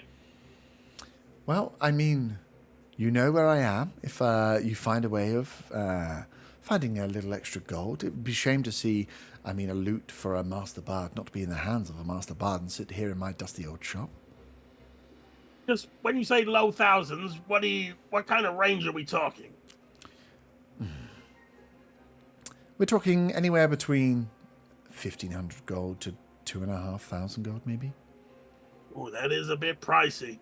I can't imagine the mask is that much. It would look nice while I'm playing the loot, though. Oh, the mask. The mask is barely even for sale. What would you do with such a mask? It's a beautiful piece, but it's a masquerade item. It's one to hang up in your and showcase in your house. It's no, it would be for part of the show, surely. That would be a very expensive part of the show. That thing is a little more expensive than loot, shall we say? How much would you want for that? And Zach is trying to look surprised. He's like, I honestly would have to be offered a price that would make me gasp. I don't really want to part with such a thing. I do have a couple of items that I could trade, perhaps, but they're not instruments. I don't know if they'd be up your alley. They'd have to be incredibly special, if not instruments, to tickle my fancy. You know what? It's getting late. Why don't you go away and think about it? You know where I am if you change your mind. Yeah, I know where you are. Exactly. And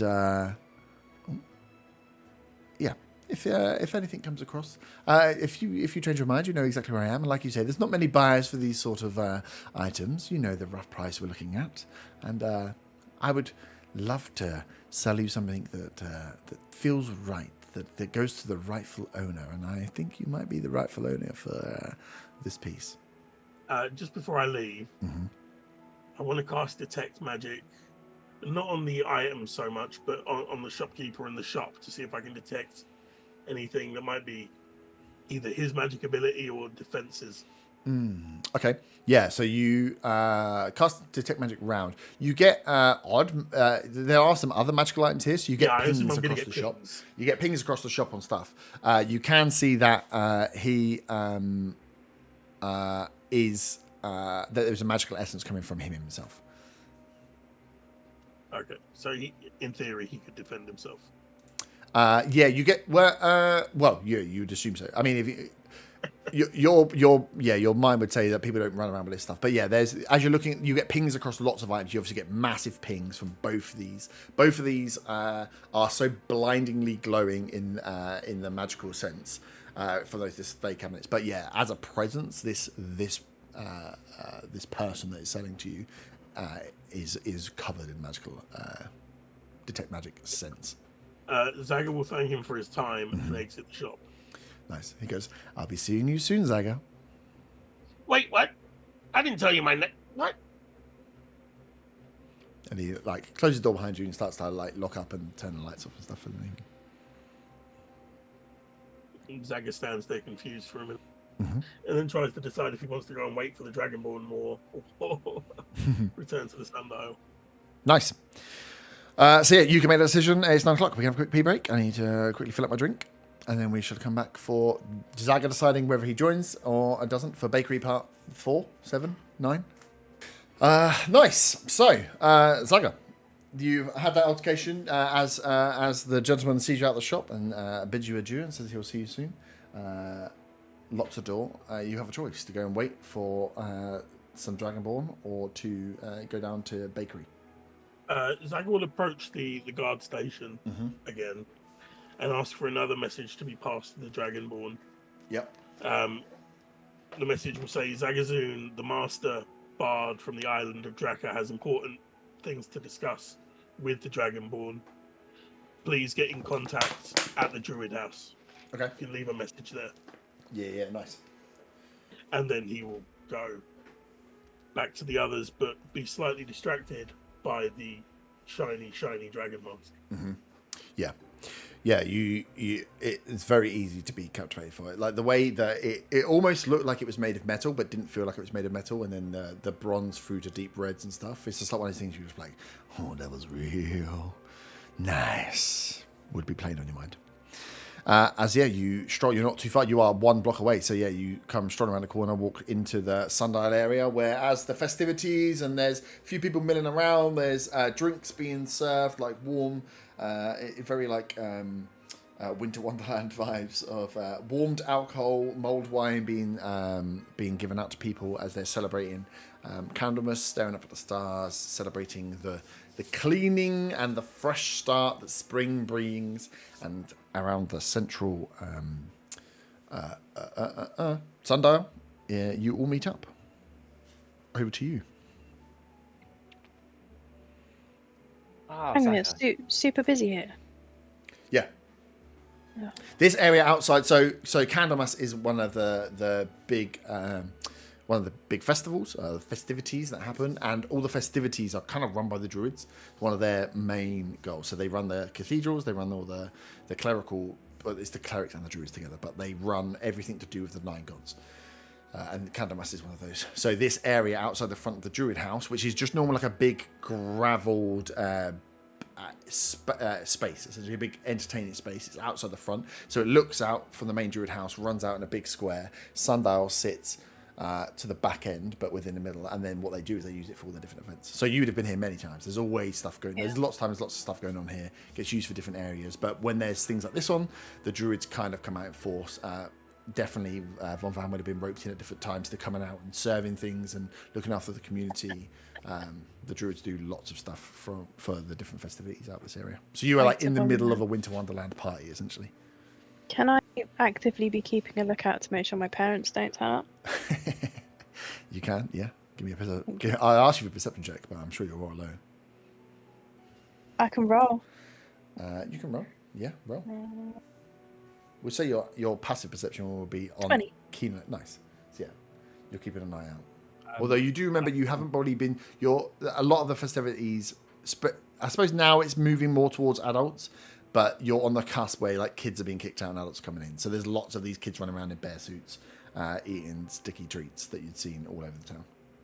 It's more that if I see them, I'm going to dip into somewhere dark so they don't see. Yep. I'm going to ask Saga if he notices anything different about me. Different about you. Zaga looks after up and down.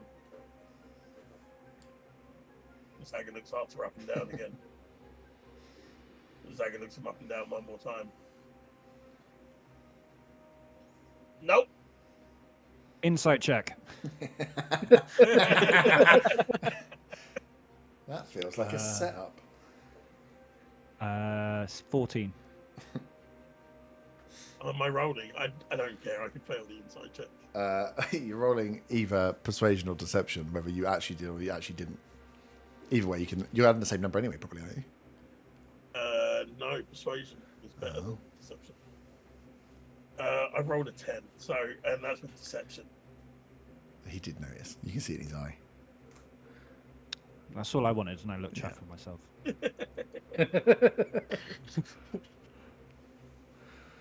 Nice. Well, shall we head down towards the bakery then? Oh yeah, the bakery. But it's so long till breakfast. Why are we going? Why would we need to go to the bakery now? For Smeg. You can dig a hole. I can dig a hole. Let's Don't we go need to see be what inside John. for me to dig the hole. When you said you can dig a hole, I thought that was like you can fuck off. That was just like a new way of saying it. Why are we going to the bakery? Why don't you go It's how dig a hole? the Alps Yeah. say it. Zaga turns to Faywin while we're walking. He says, "Hey, Faywin, your hair looks lovely today." What do you want? Or what have you done? Well, your family's kind of got money, right? Do you think your I'll ask father again, would what do you loan want? me some money? Loan you? You mean if I introduce you to my father, would he give you some money that you Yeah, will definitely pay back, Saga? he'll get it back eventually Eventually being, when I've got it to give it back. you know that I know you, right? That we've spent time together and I've watched you scam people over the last few weeks. I've also bought you things. I bought you that lovely token that turned into a tree. Oh, exactly. As I say, you know that I know you, right? It's a Why do you- loan. What do you need money for, Zaga? I might be able to help. I don't think you've got enough. Well, I wasn't estimate all of your my personal money. wealth to be about 812 gold pieces. Faywin's chuffed with that because it's more than she's worth. I'm Are picturing you- that scene in Peep Show where the boss guesses Jeremy's personal wealth. Yeah. He's my favourite character. Why do you need money, Zaga? Are you in trouble? No, Please tell me no, you're not in no. trouble. I saw something really nice that I'd like to buy for myself. I think it would be really helpful on our travels, but it's a bit out of my price range. It'd probably help keeping you safe. We could sell it to your family that way. There must be another way that we can get money. I mean, we could just go steal the thing. Do you remember what happened when you wanted to rob the magic shop? I still want to rob that magic shop. The owner's a dickhead. Uh-huh. How much money do you need? He didn't really give me a price.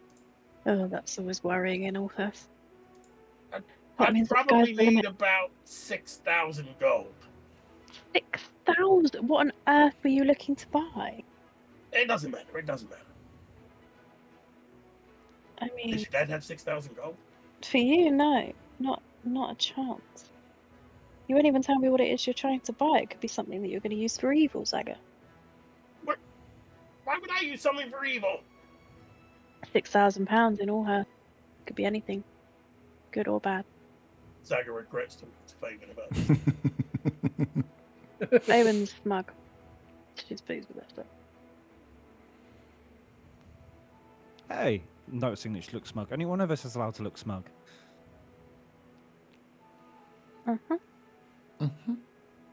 Oh, no. Arthur looks smug because he knows Fabian's secret. What's my secret? Oh, Otter. Sorry, I Otter. thought you said Arthur looks No. smug. Wait, what? No, So everyone's looking smug. Everyone's except Zaga. everyone's looking a little bit scared. Why Zaga's is looking everyone for- looking Yeah. so smug? Why is everyone? This is not a good sign. Nice. So We've you- done planning. Yeah, you smugly walk down towards the bakery. So yeah, you pass by. It's still, it's getting quieter. The bakery area, as you get towards the narrow way, you pass through the gates. The crowds definitely build. You're not. You're probably like 150 foot away from where the Weary Tavern Inn is. So a lot of the crowds around the inn. Around this area where the bakery is there's a lot of other shops. There's a bit of a footfall of people moving backwards and forwards. Not a huge amount. So you could wait out and find a quiet time. It's definitely a quieter area, this part where the shops are. Now they've closed. But you can hear, even in this area you're walking down, you can hear the crowds at the Weary Tavern. A reminder again, this is just outside the gates of the city, which is where the refugee camp is as well. So this area is going to be pretty rammed in the evenings because you've got an extra 250 people, or 150 to 200 people living there now. So yeah, as you're coming towards it, you can see that the streets are getting quieter as you start to get your way or approach your way towards the bakery. And you can hear the hum and the sound of laughter and drinks and merriment coming from the Weary Tavern about 150 feet away. Are we trying to get inside the bakery, or? I mean, we're gonna have to if we want to get Skag out. I thought we wanted to get under the bakery. I say this quietly, just in case there's people listening. That's why I'm asking. We can try one or the other. Well, If you want to get in, I can go invisible, and then try and pick the lock so we can just walk in, assuming it's empty. where was this? Didn't you What's it pick? called? Floor door. I can't remember what the word is. It's in the back of the kitchen area. Okay. And how do we But- get into the kitchen area? Zaga, The door in the main shop. didn't you pick up a sign that he was underneath, but more towards like the back alley of the? Yeah, Street. round about that area.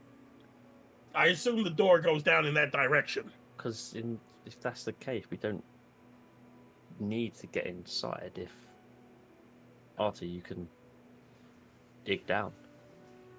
I mean, I can dig down 5 foot. I suppose I can probably dig down diagonally. No, That's it's similar. not. But it's you picked him up below the street rather than below the. I don't think I Bakery, should be right. removing the floor in the middle of the street. Someone might fall and hurt themselves, and whilst it would be very funny, I don't think Faywin's gonna appreciate that. Faye was looking incredibly uncomfortable at this point, remembering that this is her hometown. And knowing the chaos that we have caused in every other city we've been in. What? No. What? We've been in one. And suddenly you care about it now. It wasn't even a city; it was like a large town. Yeah. Did you want to speak to John? Seeing as you're Yeah. here, as you're in planning mode. As much as I'd like to let you plan for a bit and then remind you that you had information. So yeah, you guys can picture up around the corner. So you've got sight from where you are, looking down the main street. Behind you would be the Weary Tavern. In front of you is the front of the bakery, and John was like perched up on this around these carts and on this fucking building is the word I'm looking for, probably. But roof with a clear line of sight at the doorway. With his terrible perception roll from last week, he tells you, Faywin, that that people had a few people. No, that once the shop was shut and customers had left, that people turned up not long ago, about 6 or 7, and were let into the shop, but nobody had left. So that customers had come out, and he'd seen people come out, and then the shop was shut, and then he was waiting then to see you told him like there's a large half elf that's going to come out, and he didn't see anybody come out, but saw other people just get let in through the front door. Okay, I relay that to the group. So there's 9 or 10 of them in there. Possibly. Or there might be another exit that we don't know about. Yeah, How is there 9 or 10 of them? Is this some kind of weird party going on? I don't Is it know a sex music. dungeon? It could be. I mean, it's in a dungeon. But I feel like Skeg's a child. I don't think he should be involved with that kind of thing. I think He's like He's 19. 19. He's a young man. I mean, maybe he's not part of it of his own free will. that's even worse. Well, I yeah. would argue whatever is going on down there, he's not part of. By his own When free we will. when we went in there earlier, did anyone notice if there was a bell on the door? Because I can't remember. The door was open all the time. And, I know it's a simple lock, but I didn't notice any bell. You could probably see it from the outside of the door, though, right? Yeah, it's all glass front. I want to stand near the building, Yep. roughly towards the street where he was sensed. So you'd have to pass around the side. So you'd be quite far from where you are now. So where you're all stood at the moment, you look at the front, which is the side of the rectangle.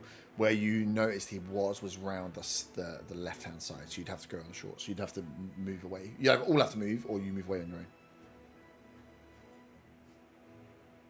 I mean, Zaggy, you could pretend to be the health inspector again, and you've come back with us, your enforcers, to I check got the this badge with my paw print on it.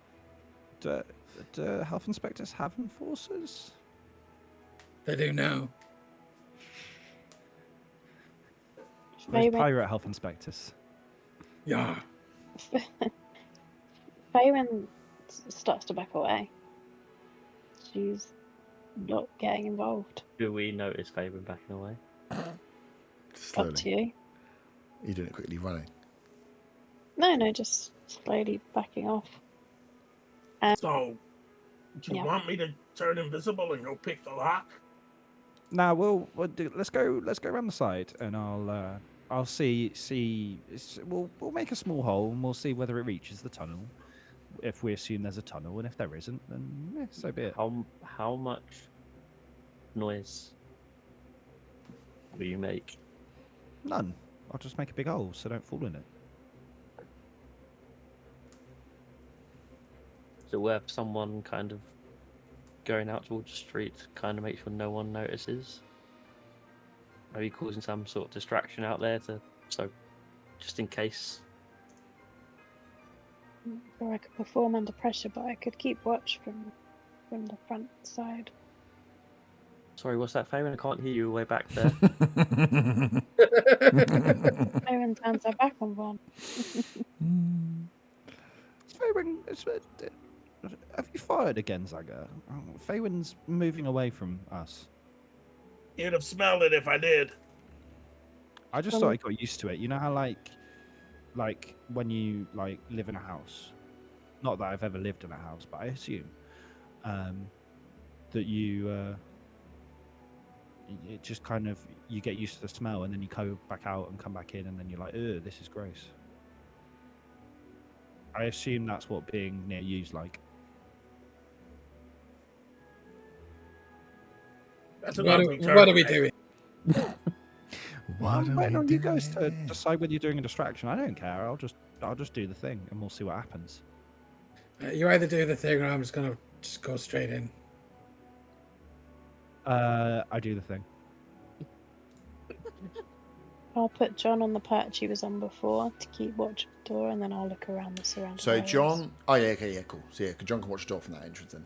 So you're on the short side. So this side of the building. So the front side that you were looking at is where the glass is. You've been around these back sides here, so it's just wall, and then there's a small window on the back side of the building. So if you're going to congregate here, there are houses and stuff around. So it's whether you want to do anything to try and create a distraction, or you're just going to wait for the perfect time for Arthur to cast a spell. I'm just going to cast. I think we're going to do neither of those things, and Arthur's just going to fucking Just going cast to do it. Yeah, I don't care what the rest of them are doing now. I'm bored. So I'm going to touch. It technically says wall, but can we have it floor for effect? I mean, technically, yeah, of course. Perfect. I'm going to touch my hand on the floor, and I'm going to cast Stone Shape. Nice. So what are you creating? A 5-foot passage. So Now, a 5-foot tunnel hole. So you're just gonna, the stone is just gonna come out into like essentially a manhole. essentially, it's going to I almost have this. Yeah, kind of. I kind of have this picture it sort of pulls apart and joins in with the existing rock. Because it's a permanent thing. It's not as though it's a temporary thing. Oh yeah. Wait. Oh, it's not concentration or anything, is it? You're just creating a hole. Jesus Christ. Making a hole. Is It it is a 4th level instantaneous? spell. Yeah. It is instantaneous, yeah. Yeah. Yeah. Nice. Cool. So are you where the rest of you going to be placed then? So you around are where he's going to make a hole. okay. Yeah, because you're at the edge. So you're going to be like 5 foot from the edge of the main of the bakery itself, creating this hole in the middle of what is only like a 15-foot wide street. So you're like, it's whether you all want to be stood around as he goes woof, and just opens up this hole in the middle, and you're stood around it looking in or not. As I'm casting the spell, I turn to the rest of the group and I'm like, does anyone have any warning cones we can put round? What's a cone? I don't know, it just came to me. Maybe we can sell them in the spa, which I still don't know what a spa is, the spa gift shop. And I cast it. Cool. So as you are, those of you that stood around, as you stand over, you touch the floor and create this manhole, 5-foot round hole. As soon as it opens up, you can see down into a dimly lit room, and you hear someone go, "What?"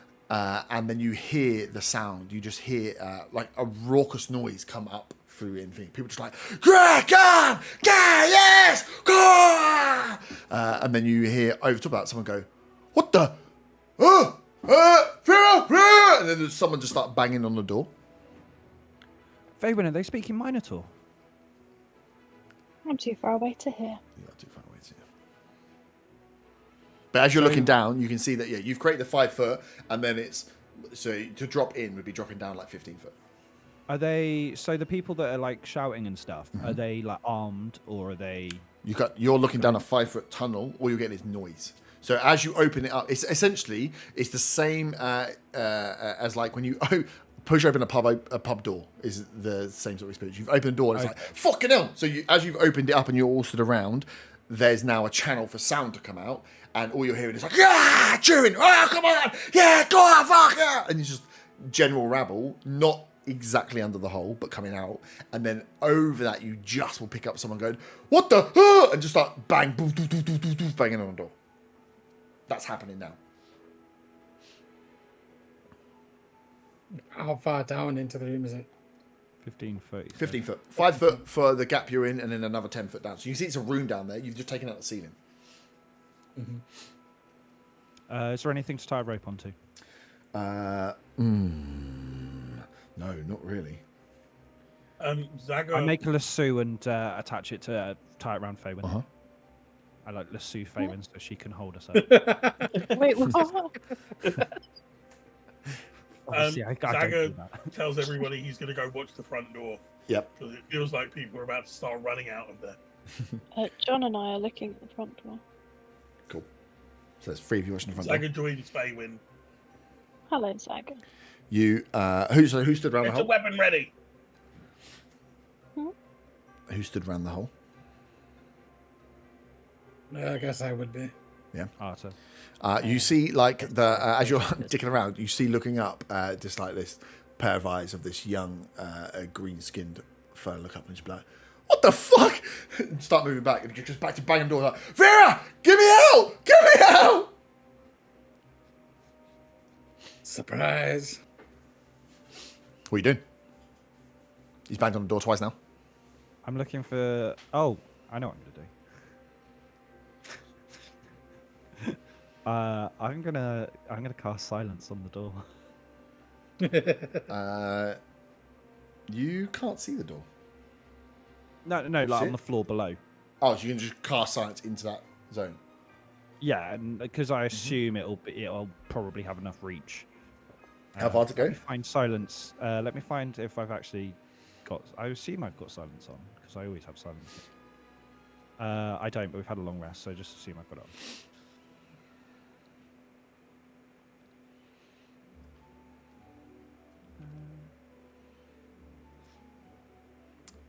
What is the radius? 2 seconds. 20 foot. Look. Yeah, 20-foot radius. Yeah, cool. Yeah, so if you put it poof on below, yeah, you can get it to come up to just where you guys are, and then down to the floor. And yeah, as you cast it, you stop hearing the cry. You stop hearing the person shouting and the banging on the door. Right, I'm running dangerously low on spell slots. If anyone's got an idea here. You are also now have no sound coming out from that, so you don't know what's going on. You only have what you're. So you're looking down a porthole to a room that you can see is 15 foot before. You had sound, and now you've got no sound. So you also don't know what's going on in there anymore. Okay, so can I? So you said there was nowhere where I could tie a rope. No, look at like you're in the middle of a street, so there's like houses and stuff there, but nothing that's going to be out to tie a rope round. There's not like Street lampposts. lights. No, it's not really like a street light central. You Bit of guttering. you could try and tie it to like a hedgerow and hope that tying it around enough bushes gives you enough to get down. Yeah. Von Van, can you like talk to plants and shit so I can get this lodged in? Not at this very moment. Nice. Otto, as you're looking down over the hole, you see a few more faces look up towards you, soundless. You can see them moving, but there's no sound coming out as they're looking up towards you fellas, and then you see them disappear back out. Disappear what?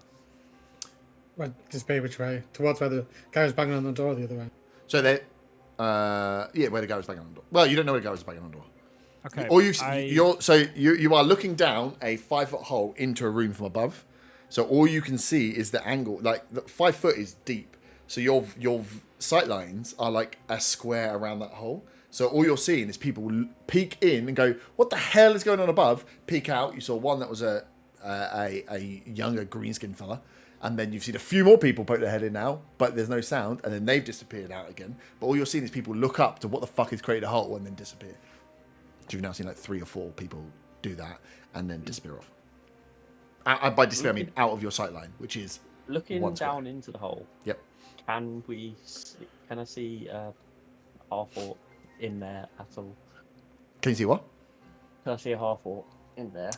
I mean, Otto might have seen a half orc straight at the very beginning, but we don't know because he's just peeking in. Can I have a proper look in? How do you want to? How do you want to look in? So you've got 5 foot gap. So I'm like, you can create a hole. Someone's either gonna have to put their head in there or jump in there. But when you're looking down a tunnel, you can only see like you. It's not like a So door when you're looking around. You're looking down there's 5 foot. So you're looking down It into is a room. actually 5 foot, yeah. Yeah. The It gap goes into the room. The gap in, So you're going was- down like 3 or 4 foot at least of like Okay. hardcore All rubble, and then this is a basement, so there's definitely some supporting concrete that's gone around the top. So you've put a manhole into the top of this room, but it's not just on the edge. So when you're looking, you can't just put your head in and look. You've got 3 or 4 foot to get in. So someone's gonna have to put majority of their upper torso in to have a look around in there, or you're gonna have to just take the drop. Grab my feet. I say to the other two. Okay. And I am going to dip majority of my body into the hole to try and see if I can have a little look around. Can Nice. Zaga and I see this from where we are? No, you're right. God for that. But round the front, I'm going to say to Faywin, get your weapon ready. I think we just broke up a fight club. A what? In Orha? So yeah, you drop your head down. As you, at quick glance, you can see a room with a couple of like very basic cots on one side, and as you kind of spin your body round, you see a door which is now open, and there's a few. Give me a perception check just to pick up exactly who might be there and what might be there. So 19. 19, nice. So you see a what looks to be a pretty well built half-orc. Green skinned, has got with a 19, you can see he's got wrappings around his hands where he's tied up there. He's got no top on, just like a set of like loose shorts in there. He stood at the door inside the room still, and then there's a few other guys who are like looking directly at your position as they come in. You can see that they don't look like heavily armed. They don't look like guards. They haven't got anything on, but they look again pretty well built. But you can see that the half orc you spot on the inside of this door. But he is from where your head's poked in, about 10 foot to get to the door. Okay. So, question. Yep. With silence, Yep. can I still talk telepathically? Yeah, I think silence just stops sound. There's no stop spells as well, though. It's Verbal not- spells. The telepathic is not a spell yet, Yeah. is it? I don't think it's just part. Yep. Yeah, it's part of the thing. Isn't it, though? I am going to telepathically say to the half orc Mhm. that his mother has sent us to rescue him. And Nice. see if he reacts in any way. He shits his Only pants. you knew the name of his mother to Yeah, say I know. that. Got that one.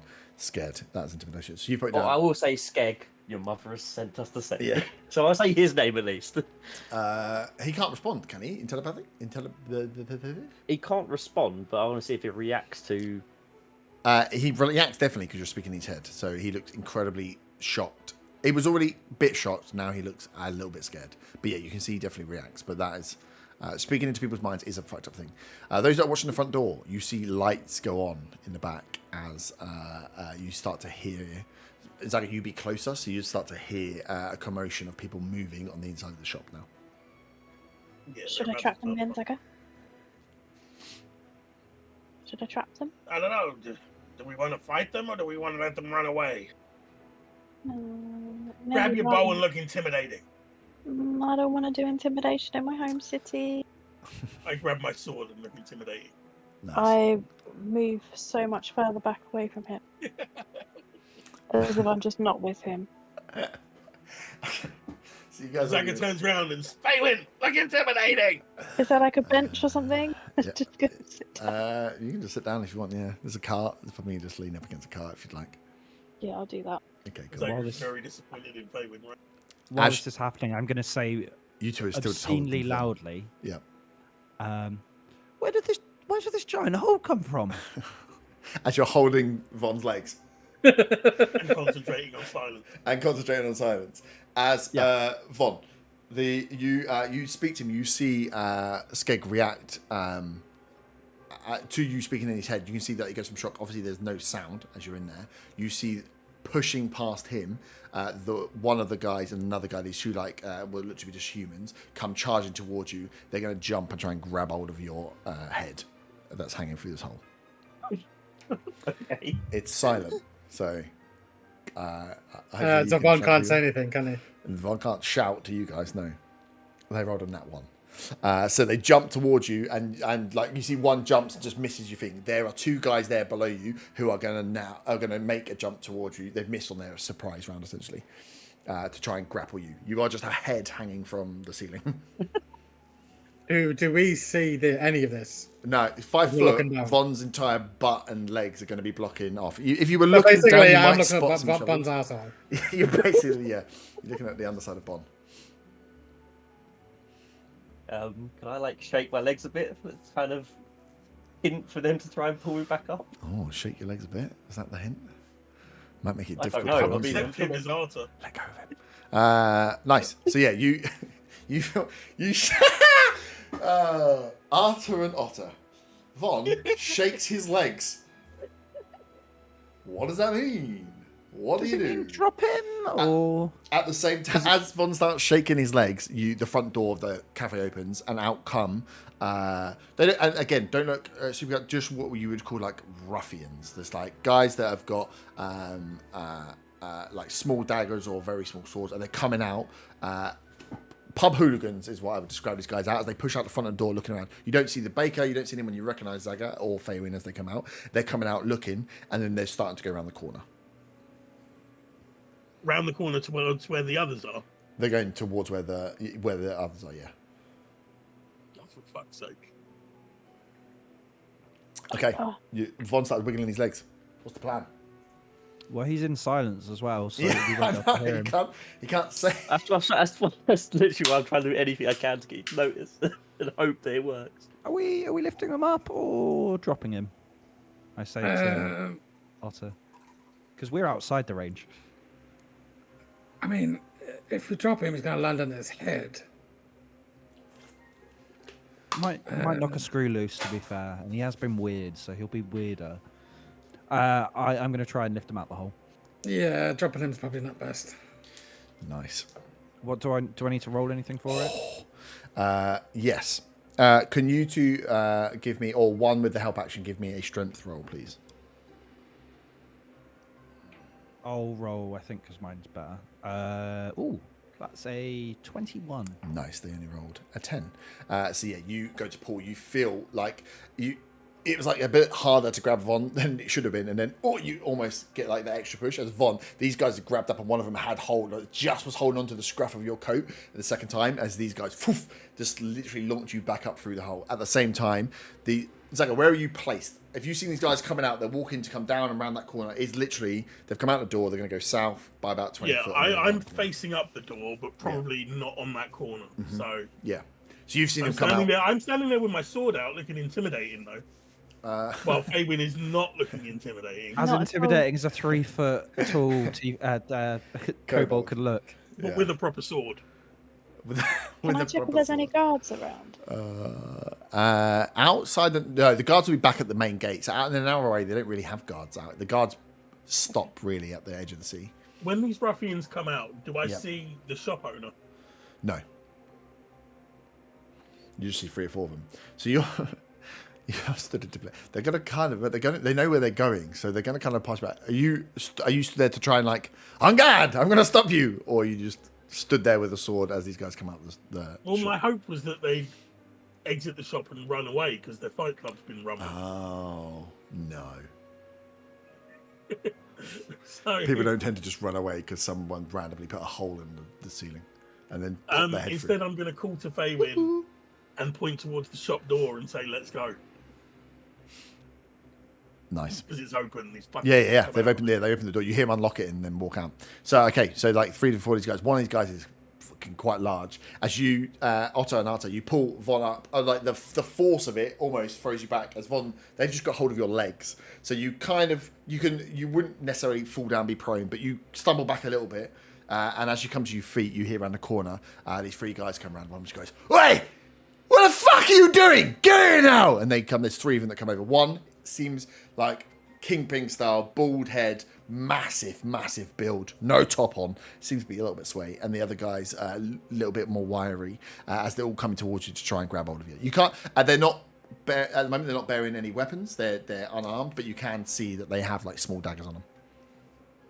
Oh god, they're going to come for my turtleneck. Yeah, rip it. It's a good thing I've got a spare. Are we in initiative or are we just... We can if you want to. Yeah, it's just want to say anything. Whoa! Let's not fight here. Just wanted to, be a part of the scramble. That's right. Right. Vera's gonna want to see you. You should come with us. And if you get rid of that fucking hole if you can.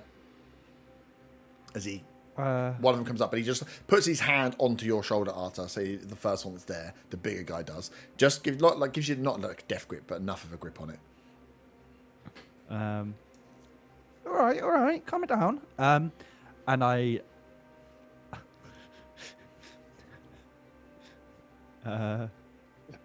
He's like pulling to get you to come with it. The other 2 kind of circle around either side towards you, Von and Arta. Essentially, they're not drawing it. They're like they're unarmed at the moment, but they're waiting to see what you're doing.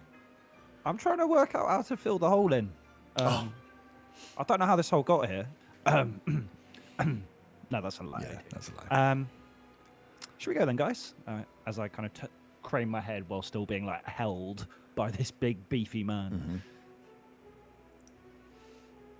I want to say to him, man, like, where's Skeg in intimidation? You feel like you've got the intimidation charm on this one? Okay, roll an intimidation check. It's going to be very high because you're not in a position of intimidation at the moment. But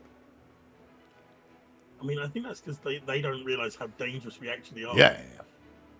You just dodged a hole in. Cast Thunderwave. No. And plus, he's just not a man with a It beard. wasn't my best roll in the world. 13. 13. The big, the other guy next to you goes, Skeg's inside. Get ready for a fight. So he's not here against his will. Come on! And he whacks you in the back a little bit to try and get you moving. To Zaga, you dart for the door. I was darting for the door. I Yeah. don't know if Faywin's joining me. Not a chance. Not a chance. Faywin stops back, lets you go. You dart for the door.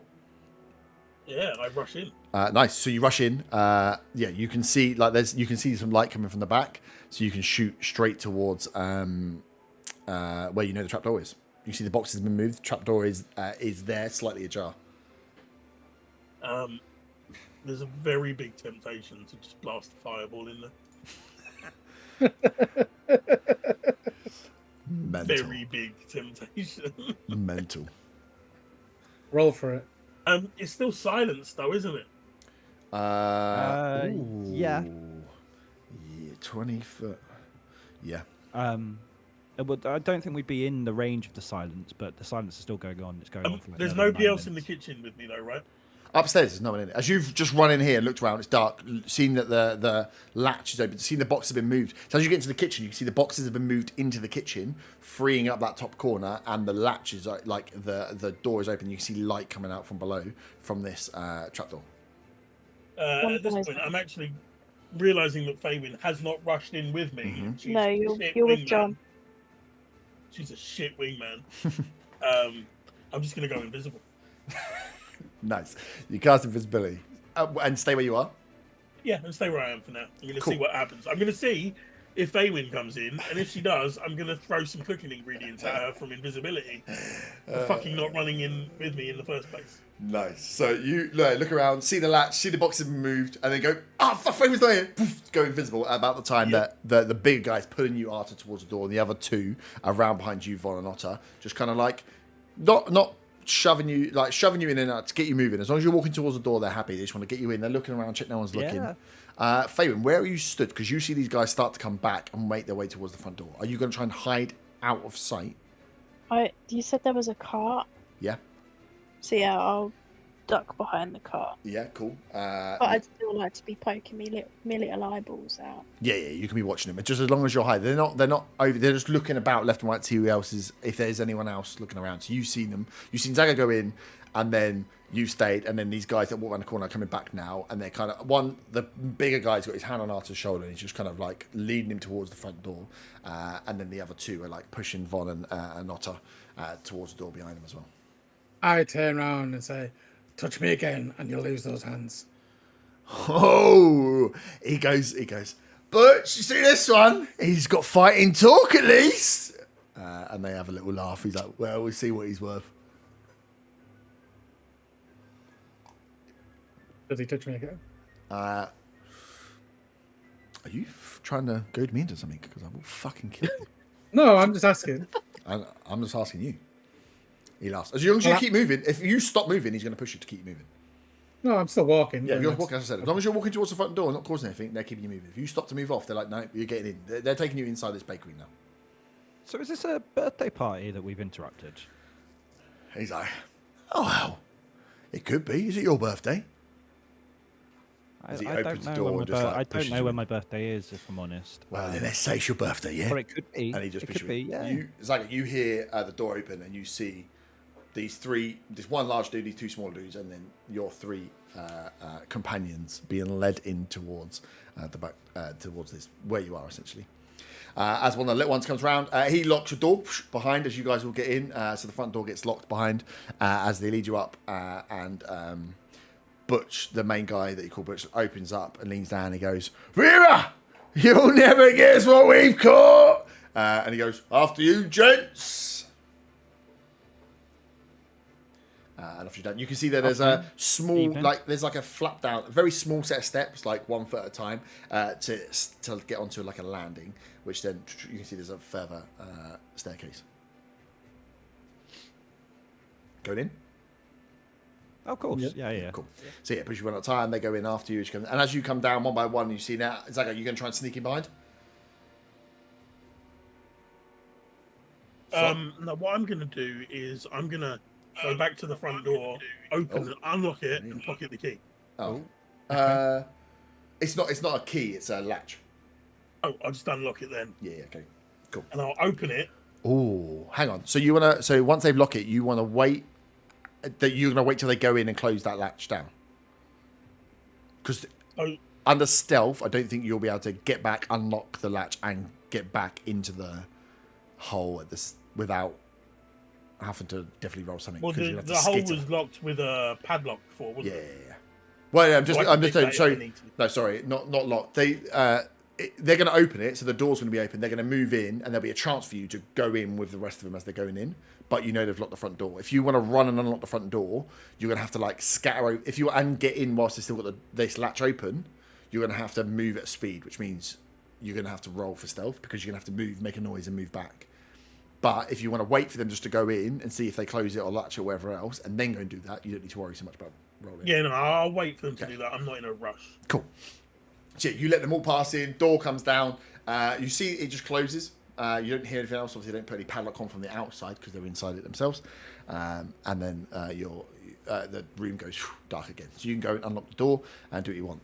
You three. I'll unlock the door and I'll leave it open in case Faywin decides to join us. Faywin, you see Zaga open the door. Well, no, she doesn't see Zaga. Oh, yeah. Oh. Faywin, give me a perception check. Oh, when you say leave the door open, are you opening the door wide open? Yeah, I'm opening the door. Oh, okay. You would see the door open then. Okay. Maybe I'm not looking. You just said you were looking. You three, as you come downstairs, you are hit with a smell of sweat, blood, and booze as you see a boxing ring set up at the far end as you come down in front of you. You see a big round table, a couple of small tables. There's a bar set up there, and you can see leaning on the edge of the boxing ring is the baker, stripped down with just like a sports bra type thing on. Big build. Vera, the half elf, is an absolute beast of a woman. As Butch comes in and goes, Vera, I think these are. Do one of you ask for skeg? Oh yeah, you asked for skeg. I think these guys are looking for skeg. She's like, fucking hell. He doesn't say that because of the It's silence. No, the silence is 20 foot. I've also ended the silence. I should clarify. So once you get to the bottom of the stairs, you come out of the silence. So the silence from where you cast it to where you are for 20 foot for where you could see. As you hit the bottom couple of stairs, you hear the sound coming back on the stairs. So yeah, where they are now, where you are in the top half. So the underground area you're in now, this basement, is probably 1.5 times the size of the shop. It's much, much bigger down here. You can see there's a few doors off to your left, to your right, behind. This basement area is way bigger than the shop itself. Hence the fact you go through the floor outside the shop and get into it still. It's a big old room down here. So he does say that, actually. And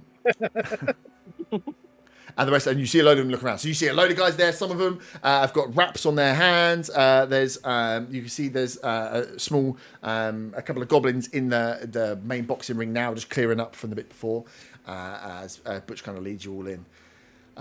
And then over I'll say with your passive perception, Von, as you look back, kind of like triangulating yourself for what you've seen before, you look back to where that room was, where the silence was, and you can see stood in that doorway is a well-built, young, half-orc male, who is the one you've seen before, the one you spoke to, as Vera goes, I forgot what I did for her accent. What the fuck why have you made a hole in my ceiling to try and get this little fucker? And she points to Skig. Well, we weren't going to break in, were we? Well, it looks like you were breaking in. How am I going to fix that? You fix that hole? I mean, I can do, yeah, but obviously not right now. Why not right now? And I don't have any tools. He's a funny one, is he? Butch kind of like pushes you forward. I wasn't being funny. I was being serious. Okay. So, you've ruined our evening. Welcome to the Baker's little club. Someone's If I'd going to known have to this pay was for. going on, I would have just asked to join this. Well, you And didn't I would've ask what bet was on it. going on. I mean, I asked where Skeg was. Oh, you asked where Skig was. Skig's got himself in a little bit of trouble, haven't you, Skig? She shouts towards him. Skig owes some people some money because he takes bets on himself. Thinks he's a little prize fighter. Silly arsehole. Keeps losing. So I've had to keep him here so he doesn't scarper on some of my better paying customers' debts. So, I mean, if you want to step in and fight for the little runt, be my guest. We always like a little... some random events, some new contenders, and you guys seem to bark a lot. Do you bite? I enjoy a good fight. You hear a few of them go, oh, and you can see a few. And there's a few fully dressed gentlemen at like some of the tables who you can see aren't fighters, but when they come in, they're kind of having a look, and you can see that there's already talk of like, oh, in fact, maybe, and the bet's starting to happen, and people start to chat about who might be fighting or not as they eye all three of you up. I don't know what he looks like, but it's Faywin's dad down there. How would you know what he looks like? I know that's I'm just kind of out of character. He wouldn't be comes out seen like- in such an established. Put him up, punks, let's go. Daddy there. I'll beat In you the to red death corner, with my the knowledge. bookworm. I'm just imagining him to look like the dad from the Wild Thornberries. He's getting more and more like that, to be fair. It's not far. So it's there. So that's what's going on. So Vera's like, yeah, well, I can't let them leave until he's settled his debts. So you either settle his debts for the little run, or, we make it a little interesting. You can fight How for much are his debts. debts? And he looks back to the other guy, and like one of them nods him and goes, 250 gold. I turn to the rest of our group and I say, yeah, I'm not paying that. He bet big on himself a few too many times. I say if it Silly, was, silly skeg. You see Skeg as If he it comes was a forward. fight- You did drop silence. Ah, yeah, silence Yeah. has been dropped.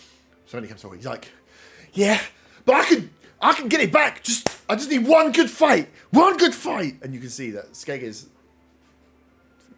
confident. I turn to the other Maybe two and I I'll say, advise. this guy's hopeless. Yeah. He's just like young. Can I inside check Skeg? Yeah.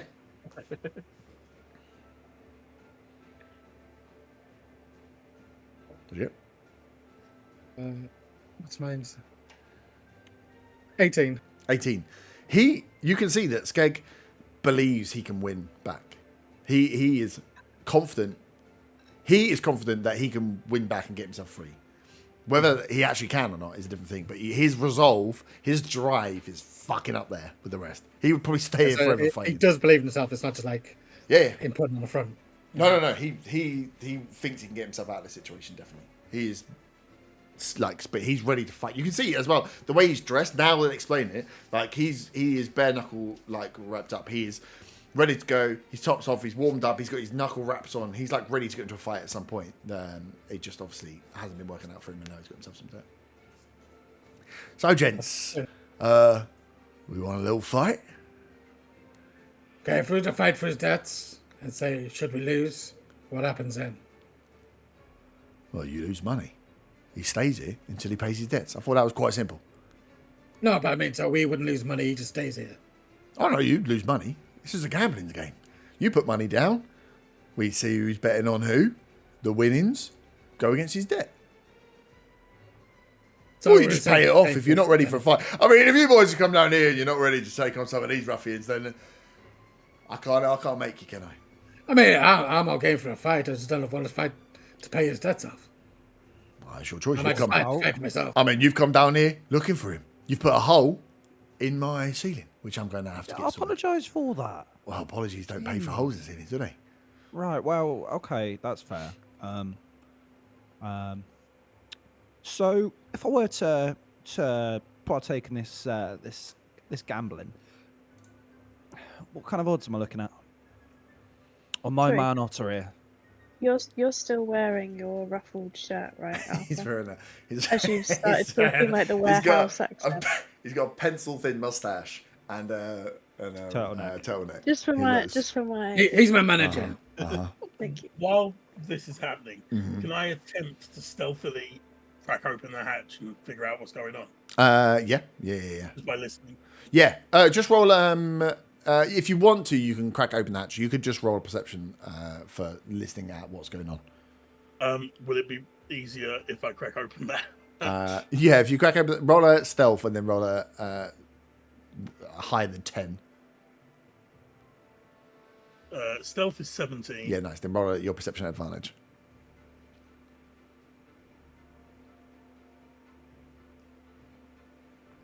I got a 14. I'm not even going to bother Nice. rolling again. So yeah, you can hear the backwards and forwards. You hear the tone in Otter's voice that is in his more negotiating rather than we're just going to fuck up. The fact that actually you can hear Arthur and Otter talking makes you think that it can't have gone that bad, because normally if they're like, when it's gone bad, they've spoke too much and there's fighting going on. So the fact that they're talking means it must not be that bad at all. Yeah, Zaga is going to silently close the hatch, Mhm. drop his invisibility, and walk over to that pub around the corner. No, we're in. Nice. Nice. Fabian, you see the door. Oh, he dropped his invisibility, so you would see Zaga leave. Just Can I, nonchalantly leaving the building. Yeah. Just walks off. can I sort of like run after it? Could I? Yeah. What are you doing? Oh, now you give a shit, huh? Well, what do you mean? I'm not just gonna run in there. Not all of us can go invisible. Oh, well, Otter looks like he's going to fight in the fight club, so I'm just going to grab this Fight club? Meg's mom It's a and fight take her club. down there. What? You're gonna take his mum to the fight club? Yeah. Oh, I can't wait for this. Smeg, what are you doing? You basically. You think? Oh. But the others okay? Yeah, it seemed like Otter was having fun, to be honest. Oh god, I can't imagine what's going on. Well, I'll you wouldn't come have with to you. imagine if you didn't fucking hide behind a wagon. Shut up. This can't be happening. I'll come Shut with you. up. Shut up. Shut up. So where are you going, Fabian? I'll go with Zaga. He's coming with me to the pub. Nice. So you two head off to the pub to find Smeg's mum. Yeah, we'll just be bringing her back. Yeah. So we'll give it a bit of time. I And bet then you she guys can fight. Oh, can we get her in the fights? That'd be fun. Fun if she showed you up. So that's what was funny about this. It was just a fight club all along, and you guys were going through super elaborate plans. So yeah, the fight is open. If you guys want to First rule of fight, Fight Club. I'm already taking my. you're starting to get ready, and they're like, "Oh!" And you can see people like a few of the like little goblins that are looking at it like, "Oh, yeah, I don't know." So the and you can see like a sparse smattering of purple chest hair. yep. So yeah, nice. no. What are the odds I can get on my man? I'm not doing real odds, so we'll just do match bet. So whatever you put down, you'll get back towards paying off the debt. So whatever you wager against whoever, if the win happens, you get that money. If you don't, you lose that money. I don't care about about his debt. I want to try and earn some money. Oh, I mean, the floor's open. You bet whatever you want to bet. Yeah, his mother can pay his debt off. Yeah, right. We just wanted to make sure he was safe. And I take 50 gold out of my. You don't even know he's fighting. yet. I don't care. You backing him already? 50 gold. I got faith in my boy Otter. Oh, nice. I have 50 gold. Can you use weapon? No, No, it's Fight Club. It's just fist fighting. And he's got Fist shittle fight, strength. but, And I know he's got shittle strength, but Yeah, but it's different. So the rules are slightly changed. So it's for brawl. It's slightly different because you're not just going to punch each other to death with unarmed strikes. That would take forever. So it is bare knuckle fighting. It's unarmed attacks. But what you will do each round, whoever is fighting will roll an attack, which will be your unarmed attack, and then we'll roll a defense roll, which will be your strength or dex, so either your block or your dex in, and then it's a case of do you get hit or do you get missed? Like, so strength versus defense for both people. If you get hit, you lose a point. You get 3 rounds, 3 hits essentially. You can lose 3 plus your con modifier. So depending on who you fight, they might have more or less, depending on what you have. So what's your con modifier, Otter? +3. +3. So you'd have 6. So you could get hit 6 times before you go out. Can I use Armor of Agathis as well? No, you can't use spells. So no, I'm fight, you fucking cheat. Well, I use my spells. We fight fair here. We fight fair. Yeah. So you get... I just want to surprise them when they hit me. They get hit for 20 cold damage. If that happens, you... Well, you could try if you want, but... No, I'm not going to. They would murder. There's a lot of people down here. Yeah. 50 gold on my man. So he goes, And 50 gold? We don't even know who he's fighting, ladies and gentlemen. We've got a prize fighter on our hands here. It's like, what we got, And you see people start going, ah! And you hear that noise coming back as you can see, like, there's a few goblins that stand up in the bar that are taking, like, bets from people as they're going through. I'll put 50 on myself as well. Nice. Right, okay. So, 50-50. Otter, can you roll a... hang on, let me write them all out. A D4 for me, please. Make him fight Skeg. No, D4. A what? A D4.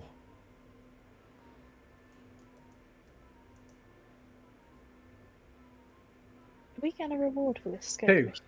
You have no idea. 2. Okay. I told you, if he wins, the money is not going towards the Skeg Relief Fund. It's going towards the suits fund. Okay, let me write this out. And then lives. Cool. Let me just tune these out. 3, 4. Oh. No, don't auto. Ignore. And then 5, 4, 3. Cool. So you are. You are. 2 is just to give you the random for who you're fighting against. So this, not Butch, not as big as Butch, but a pretty well built human comes out. Fairly well stacked. Probably stands about 6 foot 3, 6'4". So essentially slightly bigger than you in either way. Has got full, like, it's just like slicked everything back. Doesn't have a lot of hair, but he's like slicked back from where he is incredibly hairy all over the place. Looks a little bit like a gorilla man as he comes out and he goes, "Hi. So you're my victim today, are you?" And he's like getting himself warmed up as he steps in the ring, and he starts going around in the corner and like jeering up. So you will. Essentially, you have an attack and a defense that you roll each time as we go into the fights. You can use a bonus action if you think you've done something well to try and jeer up and get the crowd going. To try and get some advantages if you would. Can I cast Thaumaturgy and do an intro? Yes, For my main you man? can. You definitely can. I will ask. If only there was someone there to do his entrance music. What's her name again? You worked off. Vera is the main. Vera. Yeah. Vera, can I just do a brief introduction of my man? Take it away. And I cast Thaumaturgy and cough 3 times. Is that? Is that the intro? No, I'm not done yet. I was just checking. Here we have the finest pirate of the high seas, the purple weapon, the fists of fury, Mr. Otter. I don't know your surname. And facing him, and I like gesture to Vera for the name. He's Barry the Badger! And they're like, ah! As he just rips his chest a bit, pulls a little bit of his chest out, and he looks at you, Otto. He's like, "Come on, boy. Let's do this." Nice. So you so you're in, and it's like a oldie style, not raised ring at all. This is like 4 corner posts. There's ropes between them, but not springy ropes, just like standard freaking rope. The ground is like a dust sand mix, just because it catches the blood and is easy to clean up. So as you move around there, so you get in, and he's just like a bit sweaty towards you as you kind of come up for the first spar. So can you roll an attack and a defense? So roll 2d20s. You could roll, if you're rolling your sheet, you can just roll your unarmed attack. Okay. I'll let you roll first as an attack, and I'll roll the defense.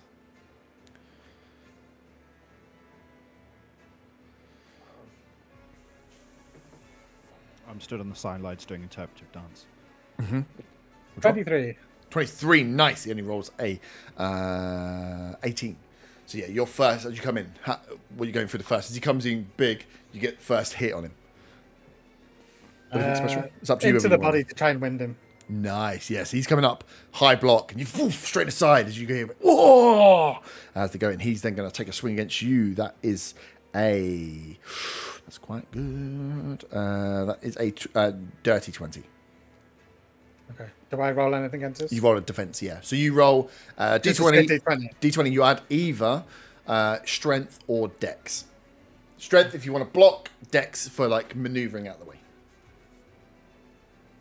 Bob and weave. Exactly. With my dex, that'll be a 17. 17, so he gets a clock in against you as well. As he goes for the rib, he comes round and catches you just on the underside of the jaw, knocking your beard flying to one side. You've both taken a hit. I'll mark your points as well. So you started with 6, right? Mm-hmm. So you're down to 5. Okay, right. Now into the next round, as he comes towards you, he can take the first strike against you. That is not great. That's only a 12. So roll your defense. 21. 21. Easy. You just... Dex. So I'm like... you just bob back out as he swings around behind you, leaving himself open to attack as you swing in. 21. Oh, 21, yeah, he got 90. He's getting good rolls as well. But yeah, you clock, poof, straight in, another one down. You don't, again, these opponents will have different levels of con. You can see this guy's bigger, so he has slightly more, but yeah, that's what your dice rolls. So he knocks back, and you can see him just like set himself a little bit. He's like, oh, we got a fight on now. You want to take the first swing? Yeah.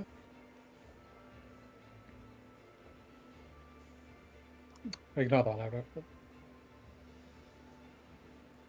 I 17. Roll a 9. Again, straight in. You're like rocking him now as he's looking a little bit dazed on his feet. You can see he's stumbling around a little bit. Still up, but yeah, he's definitely taking some hits as he steadies himself. Just a front jab straight in towards your face. As you kind of see him wobbling back, you step forward and step straight onto the front of a jab as he rolls a 22.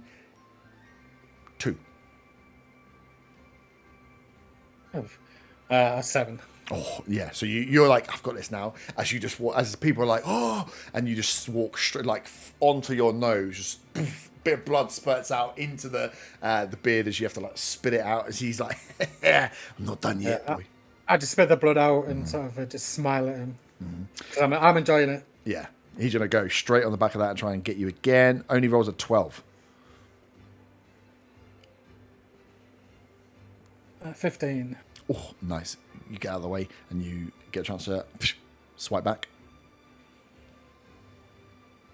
23. Oh. I come out with a headbutt. Yeah. Oh, nice. Yeah, you headbutt and it gets like a big cheer from the crowd. So like, on your next attack, you can add a plus. You can add a D4 for getting the crowd jeered up. As he like properly steps back now, you can see he's getting real wobbly on his feet as he's. And I use a bonus action to sort of taunt him.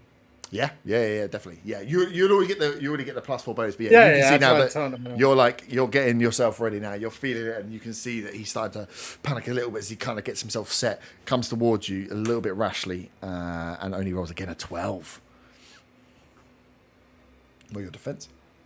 19. Oh, He's all wound up. You've got this, Otter. The purple machine. I see. Yeah, swings, leaves himself wide. So take your roll and then add a D4 to it. He rolled.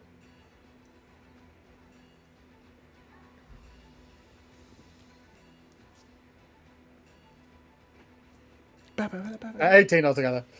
18. He rolls high. He gets his guard fully up. So you do slam into him, but he doesn't take a hit from it because he's literally got his big old meaty arms up now around his head as he's protected. You can go in again for another attack if you'd like.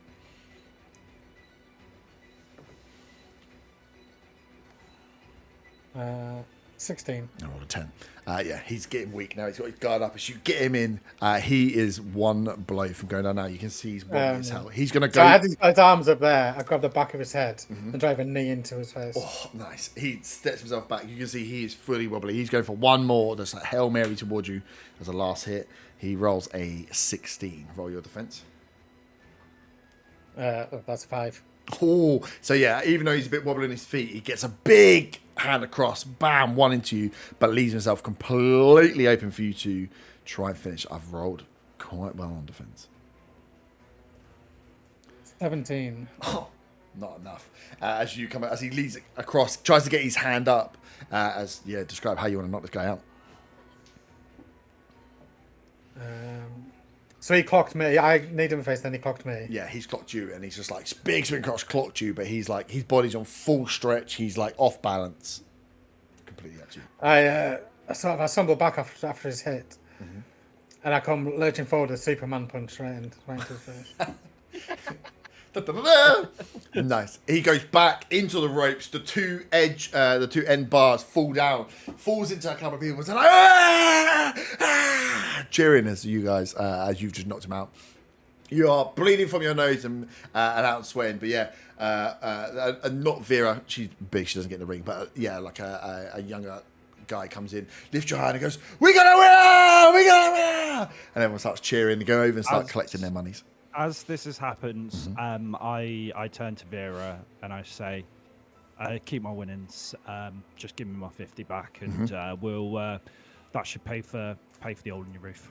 Nice. Bygones be bygones." And I hold out my hand to go for a handshake. Yeah, she'll shake your hand. She's like, "He's got a good fighter here. We might want to have him back again. You know, he's getting a bit of reputation." I can arrange that. I go over to Barry, and I help him back up on his feet. Nice. You get up and he goes, "Fuck, you don't look like it, but you've got some fight on you." Oh, I've had many a fight in my time. That was good fun. He's like, "You owe me a drink." Drinks on me. Nice. So yeah, as you both go up and you like, everyone's like, "Yeah, yeah!" And there's loads of little goblins that just get way too excited. The kids on numbers as they're just watching men fight and spit blood everywhere. Nice. You get 50 gold. What do you want to do with your 50 gold?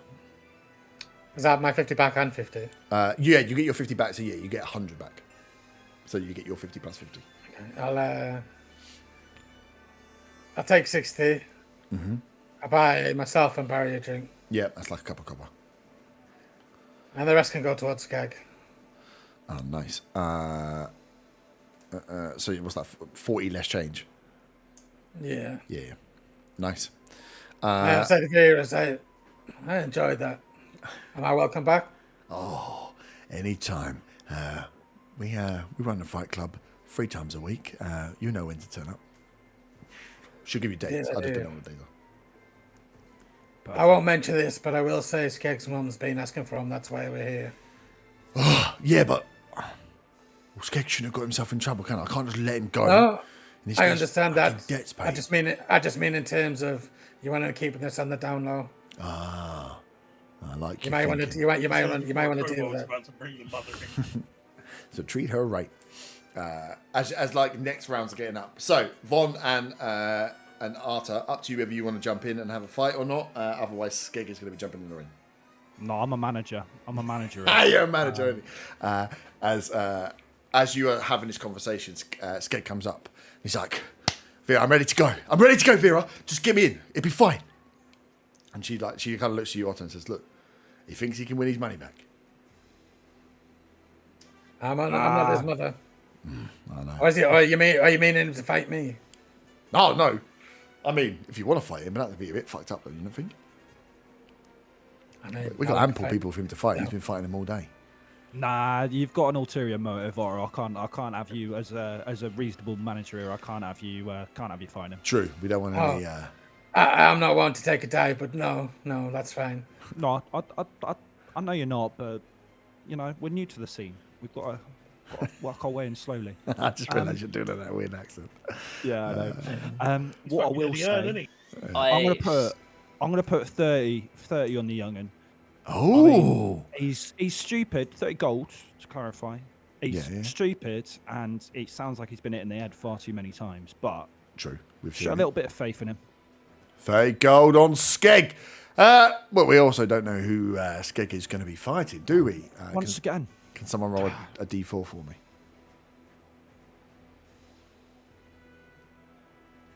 that is a 1. You'll be the big guy, innit? One is the worst. One is the big guy. As you put the 30 on, as Skeg gets in the ring, starts warming up. He's like, and Vera's like, "We're getting money coming in on Skeg. The newcomers have got some belief in this boy," and he's like, yeah, trying to drive the crowd up, trying to get him going. And then you hear them all go, "Oh," as he turns around. I'm going to put 50 on Butch. Butch gets into the jumps over the rope and gets into the ring. He's like, "Hello, boy. It's about time we met." And you can see Skeg like visible gulp as he's like, "Okay." This massive man mountain is now in the ring versus our little Skeggy boy. So you put 50 on Butch. Yep. Cool. You can see bets going in. You see bets are definitely going the other way. I think if Skeg comes off, you'll be getting double money on bets against him. Skeg. Von, you were saying something and then I'm cut you off. Nah, it's too late. Bets have started getting on okay. Skeg now, so I was going to step in front, like side and step in front, but bets are already going on him, so... Then you saw Butch and you're like, well... I'm guessing, why? Yeah. Maybe I shouldn't. We have something to do. Maybe I shouldn't watch him get absolutely slapped about. Do I take any HP damage from the fight, by the way? Nah. No, they're just different. I was looking at loads of different brawl fights, and it's like this is just a good way of doing it, where you get some benefit from your character being good, but also rounds can be over in like 6 rounds, depending on how well you do. Oh, no, I enjoyed that. Yeah, because otherwise it doesn't work. Once you get past level 5 and you're doing unarmed attacks and you've got 45 HP, it will take 3 hours. So yeah, I quite like it. They're quite good little rules to get in and get fighting. Butcher's in. You see bets going in. Bets for Skeg are going to be like double payout because clearly people are putting money on Butch on this one. This is not looking great for Skeg, my boy. Nice. I'm going to put 50 down on Skeg. Ooh, okay. So Skeg is. As this happens, I turn to Vera and I say, "So if he loses, Yeah. does our 8 gold go towards his paying off his debt?" If he loses, it's whatever you want to contribute to his debt. No, I'm not contributing anything to his debt. He's a useless sack of shit, from what I can gather. Well, I mean, he's a tryhard at least. Yeah, tried badly.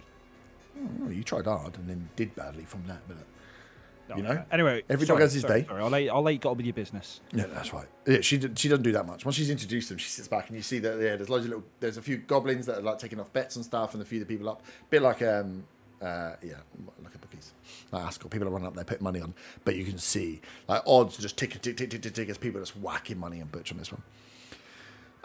Nice. So Butch versus Skeg. Who wants to be Butch? Who wants to be Skeg? Because then I don't have to roll any dice. Any takers? I mean, I can be either. I can be either or both, but I'll be Skeg. Yeah, I guess. I've bet on Skeg, so I can't be Butch in good faith. I think Faywin can be Butch. Faye, would you want to be Butch? Yeah. Okay.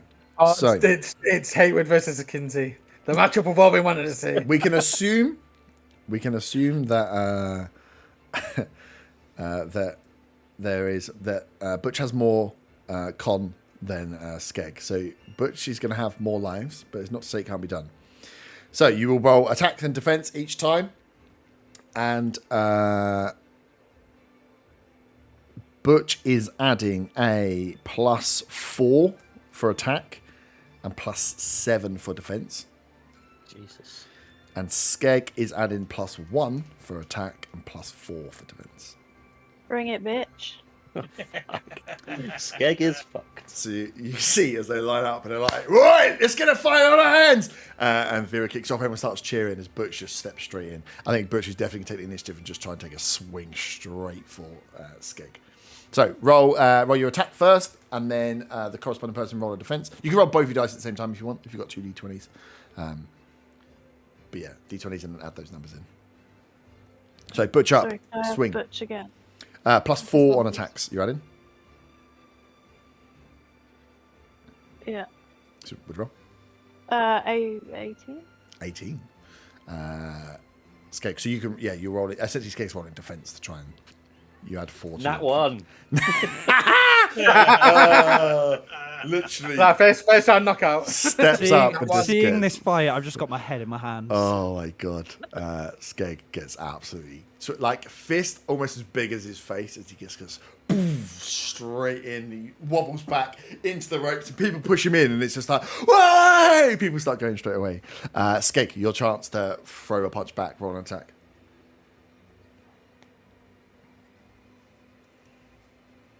Nat 20. Oh! Fucking chances. Fucking off the ropes come flying.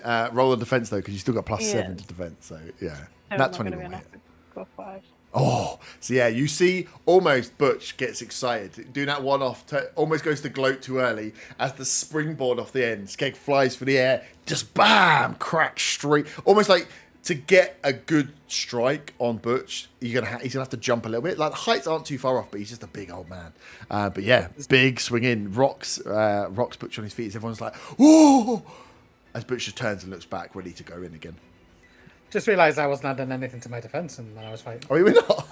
I just was straight D20. No. I thought the con was like how many hits you can take. Yeah, it's cons how many hits you take, but your defense is then your Right, okay. your The blocking modifier. or weaving.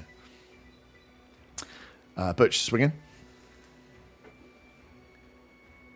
Oh, dear. 7. 7. You throw these dice. You better not be doing this. I didn't realise someone No, might I have see thrown it on dice. D&D. Oh, okay, good. That's a 18 for defense. Ooh. So he comes in slightly like rocked off his starts, big swing, and then just very like spry is Skeg as he just manages to dock back. He's left himself open for attack. You can get your swinging. That's 11. That's going to be easy, I think, to block. What's your block, Butch? +7. I rolled an 8. Yeah, +7. So you get a good swing in, but he just takes it in the chest, doesn't take a point against it. He's back around again. You can go full up again if you'd like to kick. Yeah. Just for where are we positioned in terms of where the two are? Up to you. The ring is like a 2x2, so it's like 10 foot across around. So you could be up on the ropes watching him if you'd like, or you could be further back at the tables. Like there's a crowd that builds around the ring itself. Okay. Butch rolled 15, so do you want it to be an attack or a defense? I think it's It'd be going attack. to It's be gonna be attack. fairly It's gonna be attack anyway. So 15. So that's 19. Yeah, 19. I've rolled a 17, so that's what defending. That's Oh 21? yes, it just. Oh nice. Yeah, because it's good defense. Yes, again, big heavy swing comes in. Skeg's not got bad ability to defend. And that it's just whether he can follow up. He needs good attacks each time to break the defense. It's also unfortunate that you rolled a 1 on D4 because you are fighting the toughest opponent. that is a 9 for the attack back. Kids have to roll a 2 or less. Incredible. I rolled a 19. 19. Again, getting hits in. You can hear people people want to get behind. Again, if you want to use a bonus action to try and on the back of a big hit to try and G people up, you can do that. If you think you've done something worthy enough of them to then give you that boost, because you can gain like D4s of inspiration essentially from that. You're doing some good hits though. He's getting some working some body shots, but he's not really hurting enough. Who wants to go next? Who wants to swing I in? hit him. Yeah. Destroy the boy. Our beglers do this as our actual character. The rules are there. You can fight whenever you want. 12. Only a 12. You might dodge That's a this. 22. Ooh, nice dodge out of the way. I think you're on that one with the 22 with such a wide mix as the big swing comes in.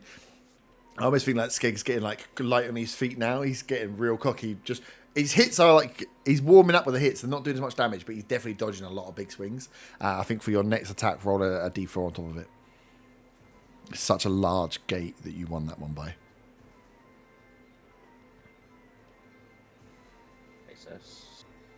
So that's 18. 18. Are you hitting me or Yeah. defending again? Hitting you. 10. Was that 10?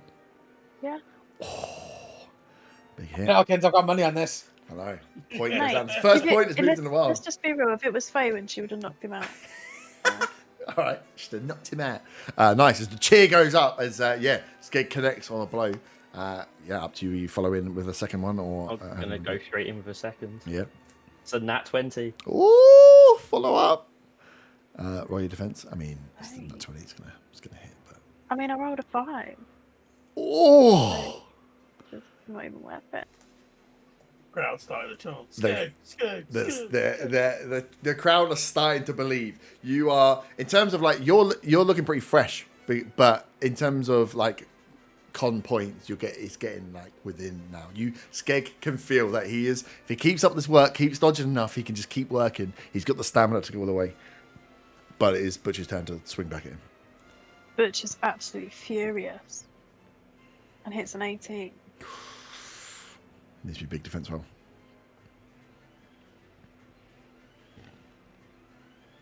It's a 16. Oh, close, but that glance is strong. You, Skeg, as he like gets hit and knocks back, you see as you guys watch, like the right knee just wobbles a little bit. He is rocking on the back. At this point, Zaga, what did you say when you went and found Skeg's mum? You and Faywin rocked up.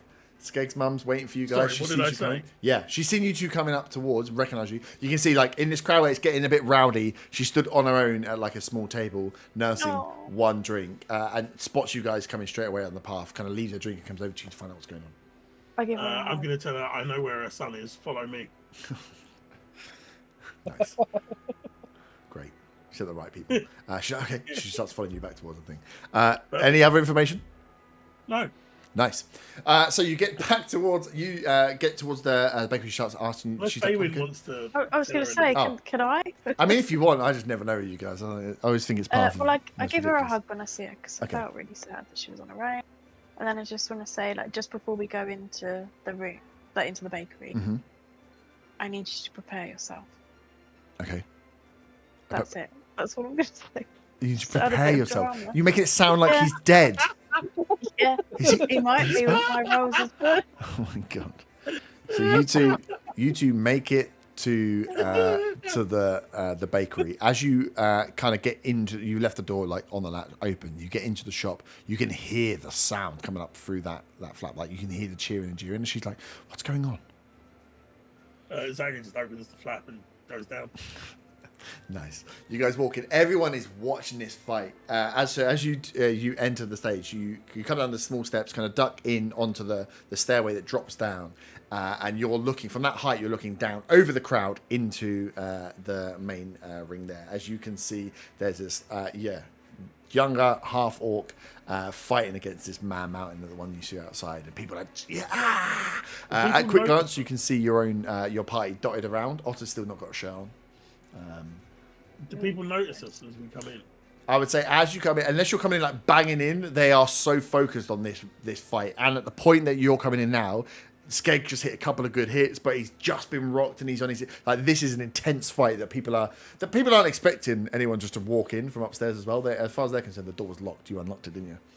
So now you Nick kind of, notes his mother and gets a minus D4 to. I was going to say, can I attempt to cast a spell stealthily? It depends. I'm gonna say it depends what you want to do. Because if you're gonna try and fuck up my fun, then I'm gonna say no. I was going to try and Might kill cast you. Bane on the big guy. Yeah, no. It's only a D4 either way, which would make it more even, but Because you'd have to. Bane, does Bane have a visible thing? it's all the components, verbal. Yeah, you also have absolutely zero context for what's going on because you have paid zero attention. you I mean, also it's a have fight me with the rolling half-orc. the dice. Yeah. So he's But got no, to decide anyway. I'm perfectly happy for you to say I can't. Nah, I don't stealthily think Zaga did enough to pay attention to what was happening to be able to be like, oh, this is a fight. Oh, this is the guy. Oh, this is an important part of the fight. I'm going to bane the guy. It's like a bit of a step. If you had been a bit more in there, I could have kind of seen it as being trying to sneak in. But you've already just brought his mum to the party, which is kind of a. As you go to cast a spell, because he's the future in this. You got who? What? Sorry. He sees the future in this. He doesn't want to be kicked out and bad. Mm-hmm. Yeah, I think as you would be thinking about as you get in, you are immediately pushed to the side as this mother just starts running down the stairs towards her son as she's pushing through the crowd. As there's a bit of a ruckus, those of you who are downstairs hear a bit of ruckus. If you just hear, stop the fight, stop the fight! And she's trying to push through. She gets to the front and trying to jumps in between Butch and Skeg. Vera's like, whoa! Hang on, it's 1v1 here, we can't... Oh, fucking hell. And she looks up towards the stairs and sees Zaga and Feywin stood at the top of the stairs. Does anyone do anything at this point? I turn around and go back up the stairs. I'm just not going to make any eye contact. We're not even going to look in that direction. I'm just going to look sharp. Because it's like a stop and then a point, and this is that, you know, like group of like, woof, everyone turns and looks as you two had just stood at the top of the stairs, and everyone's kind of stopped the fight. The mum's in the middle, holding on to Butch and to Skeg, and Skeg's kind of trying to compose himself. I just turn to Vera and say, "You need to deal with this." Go and grab him! And a few of the guys start to make their way up the stairs to go towards you, Feywin and Zaga. I've walked up the stairs. You just walked out.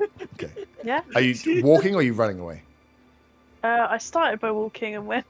Because they will try and chase you. They grabbed when I ran. Okay. So you're running. So you're going to be pursued by someone as they run outside. It's like one of them runs up. And they're not like huge guys, but they're just going to try, again, not armed. They're trying to grab you to bring you down to the pit. Yeah, I'll just start yelling, hey, let go of me, what the fuck? What's going on? You can't just turn up to a fight uninvited. How did you get in? He's like, come down here with us. Well, my friends made a hole in the ceiling. Ah! Vera! It's one of them! So he like pushes you towards... You're small enough that he can just like drag you through the crowd and drops to Vera, who is probably stood with Arthur. He's like, one of yours? I sigh. Yeah.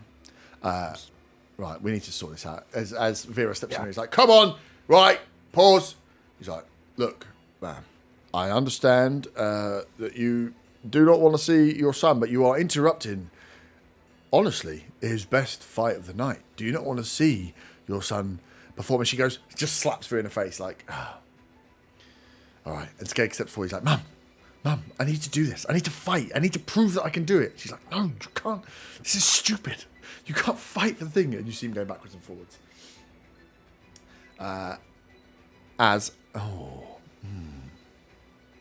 He's going to refuse. Skeg's going to refuse to leave for the fight. Does anyone want to get involved? Or are you just going to watch what happens? I'm just watching. Yeah. I'm just watching. Vera's like...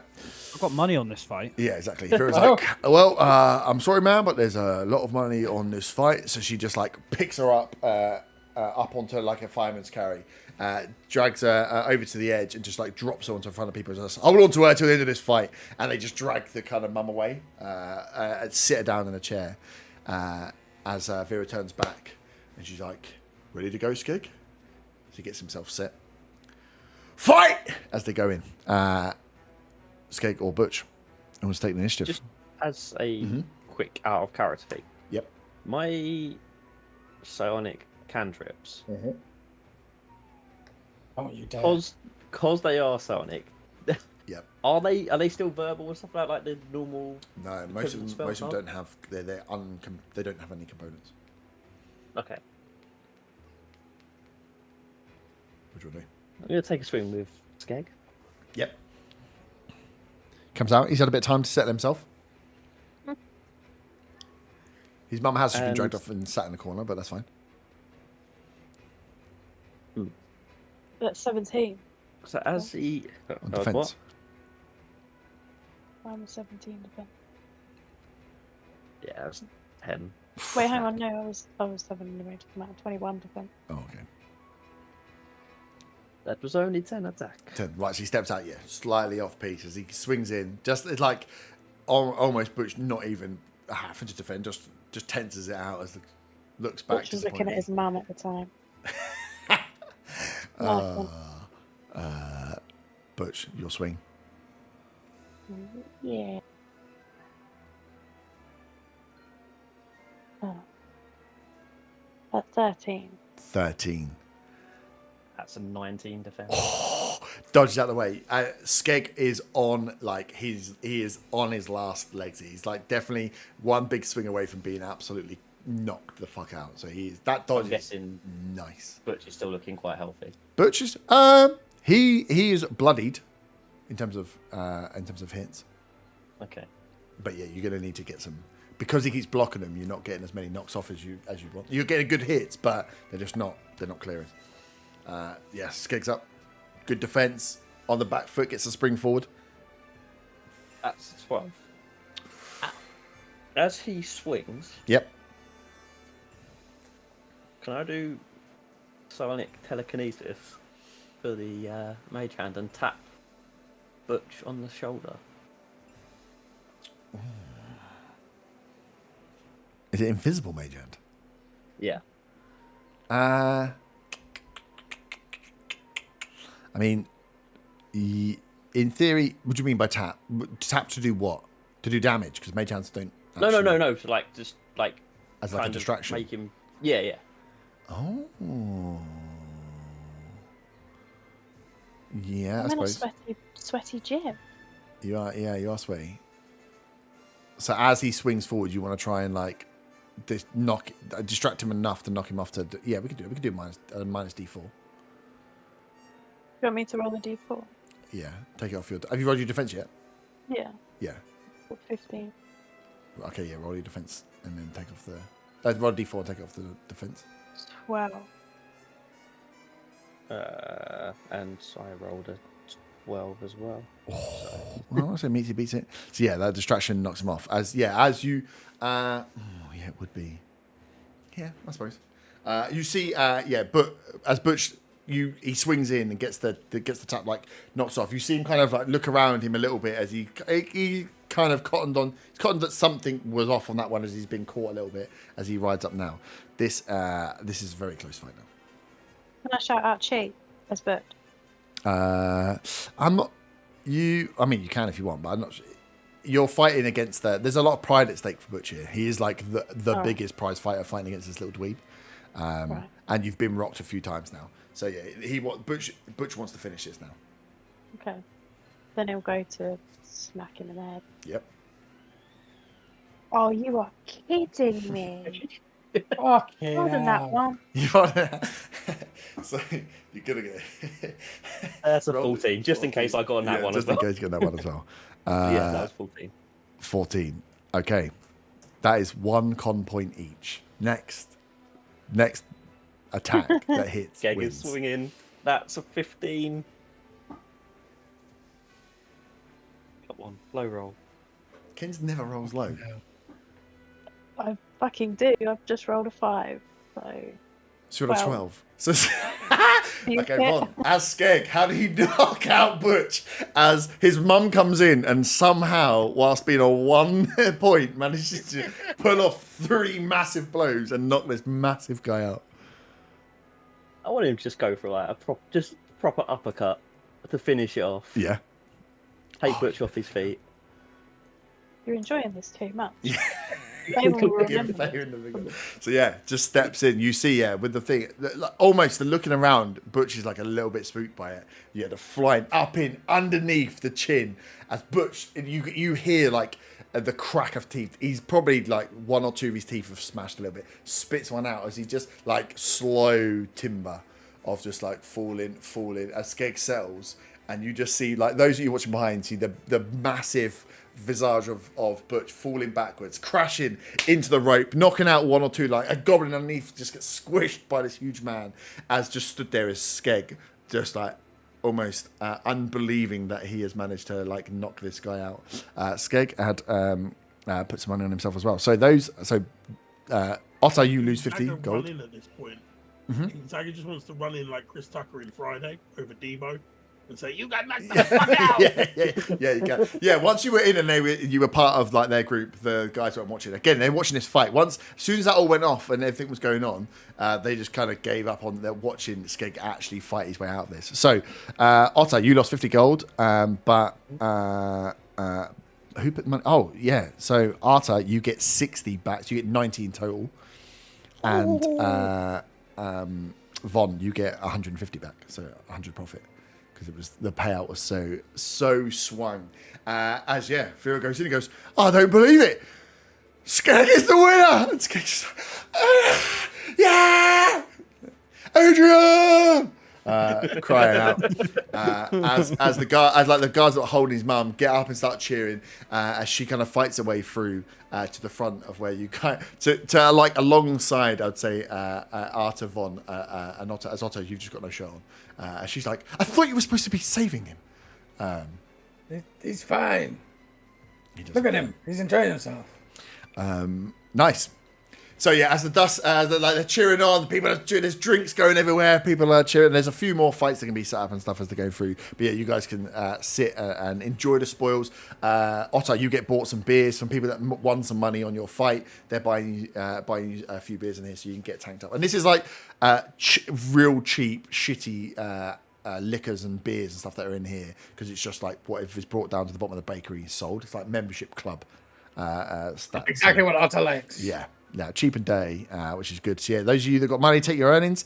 Skeg had what was left on his money. So his debt was 250, wasn't it?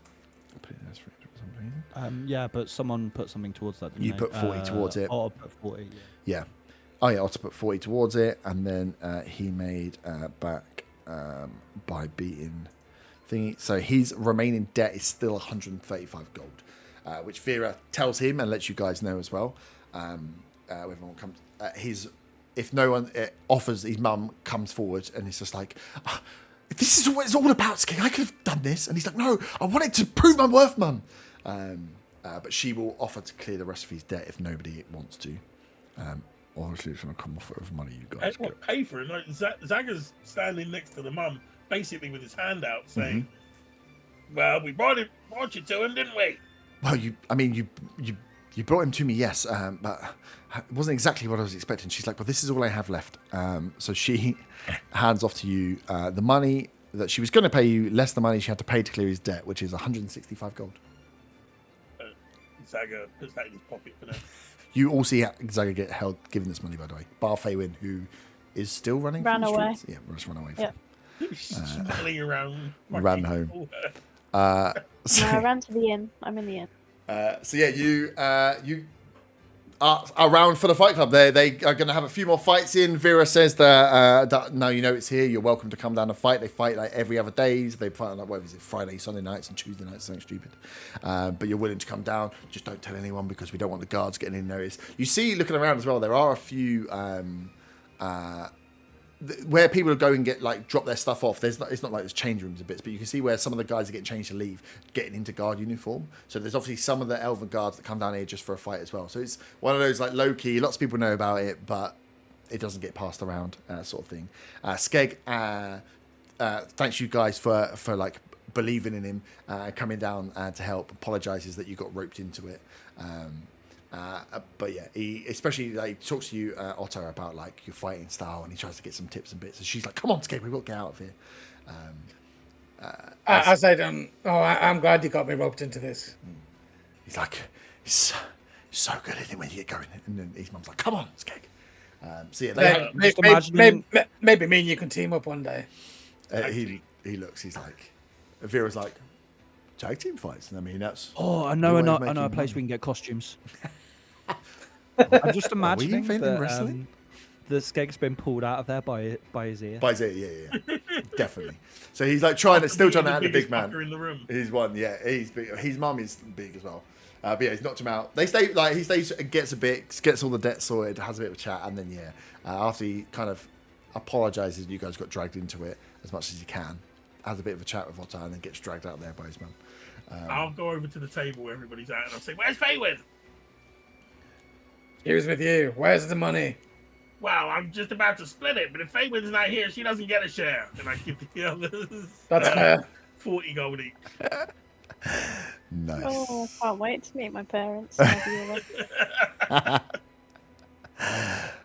She So didn't do anything anyway. She just stood outside for ages. true. Nice. So yeah, you can the underneath the bakery is a fight club, so you can stay down there and drink for the rest of the evening if you like. By the time with the backwards and forwards are going through, it's only early evening now, so they have a lot of the fights, and then you can see that they tidy up. Like you can see like the fighters are there. Barry the Badger comes over, Otto as well, gets that drink from as like another buys you a drink back in as he's been now like taped up, and you can see that there's a few.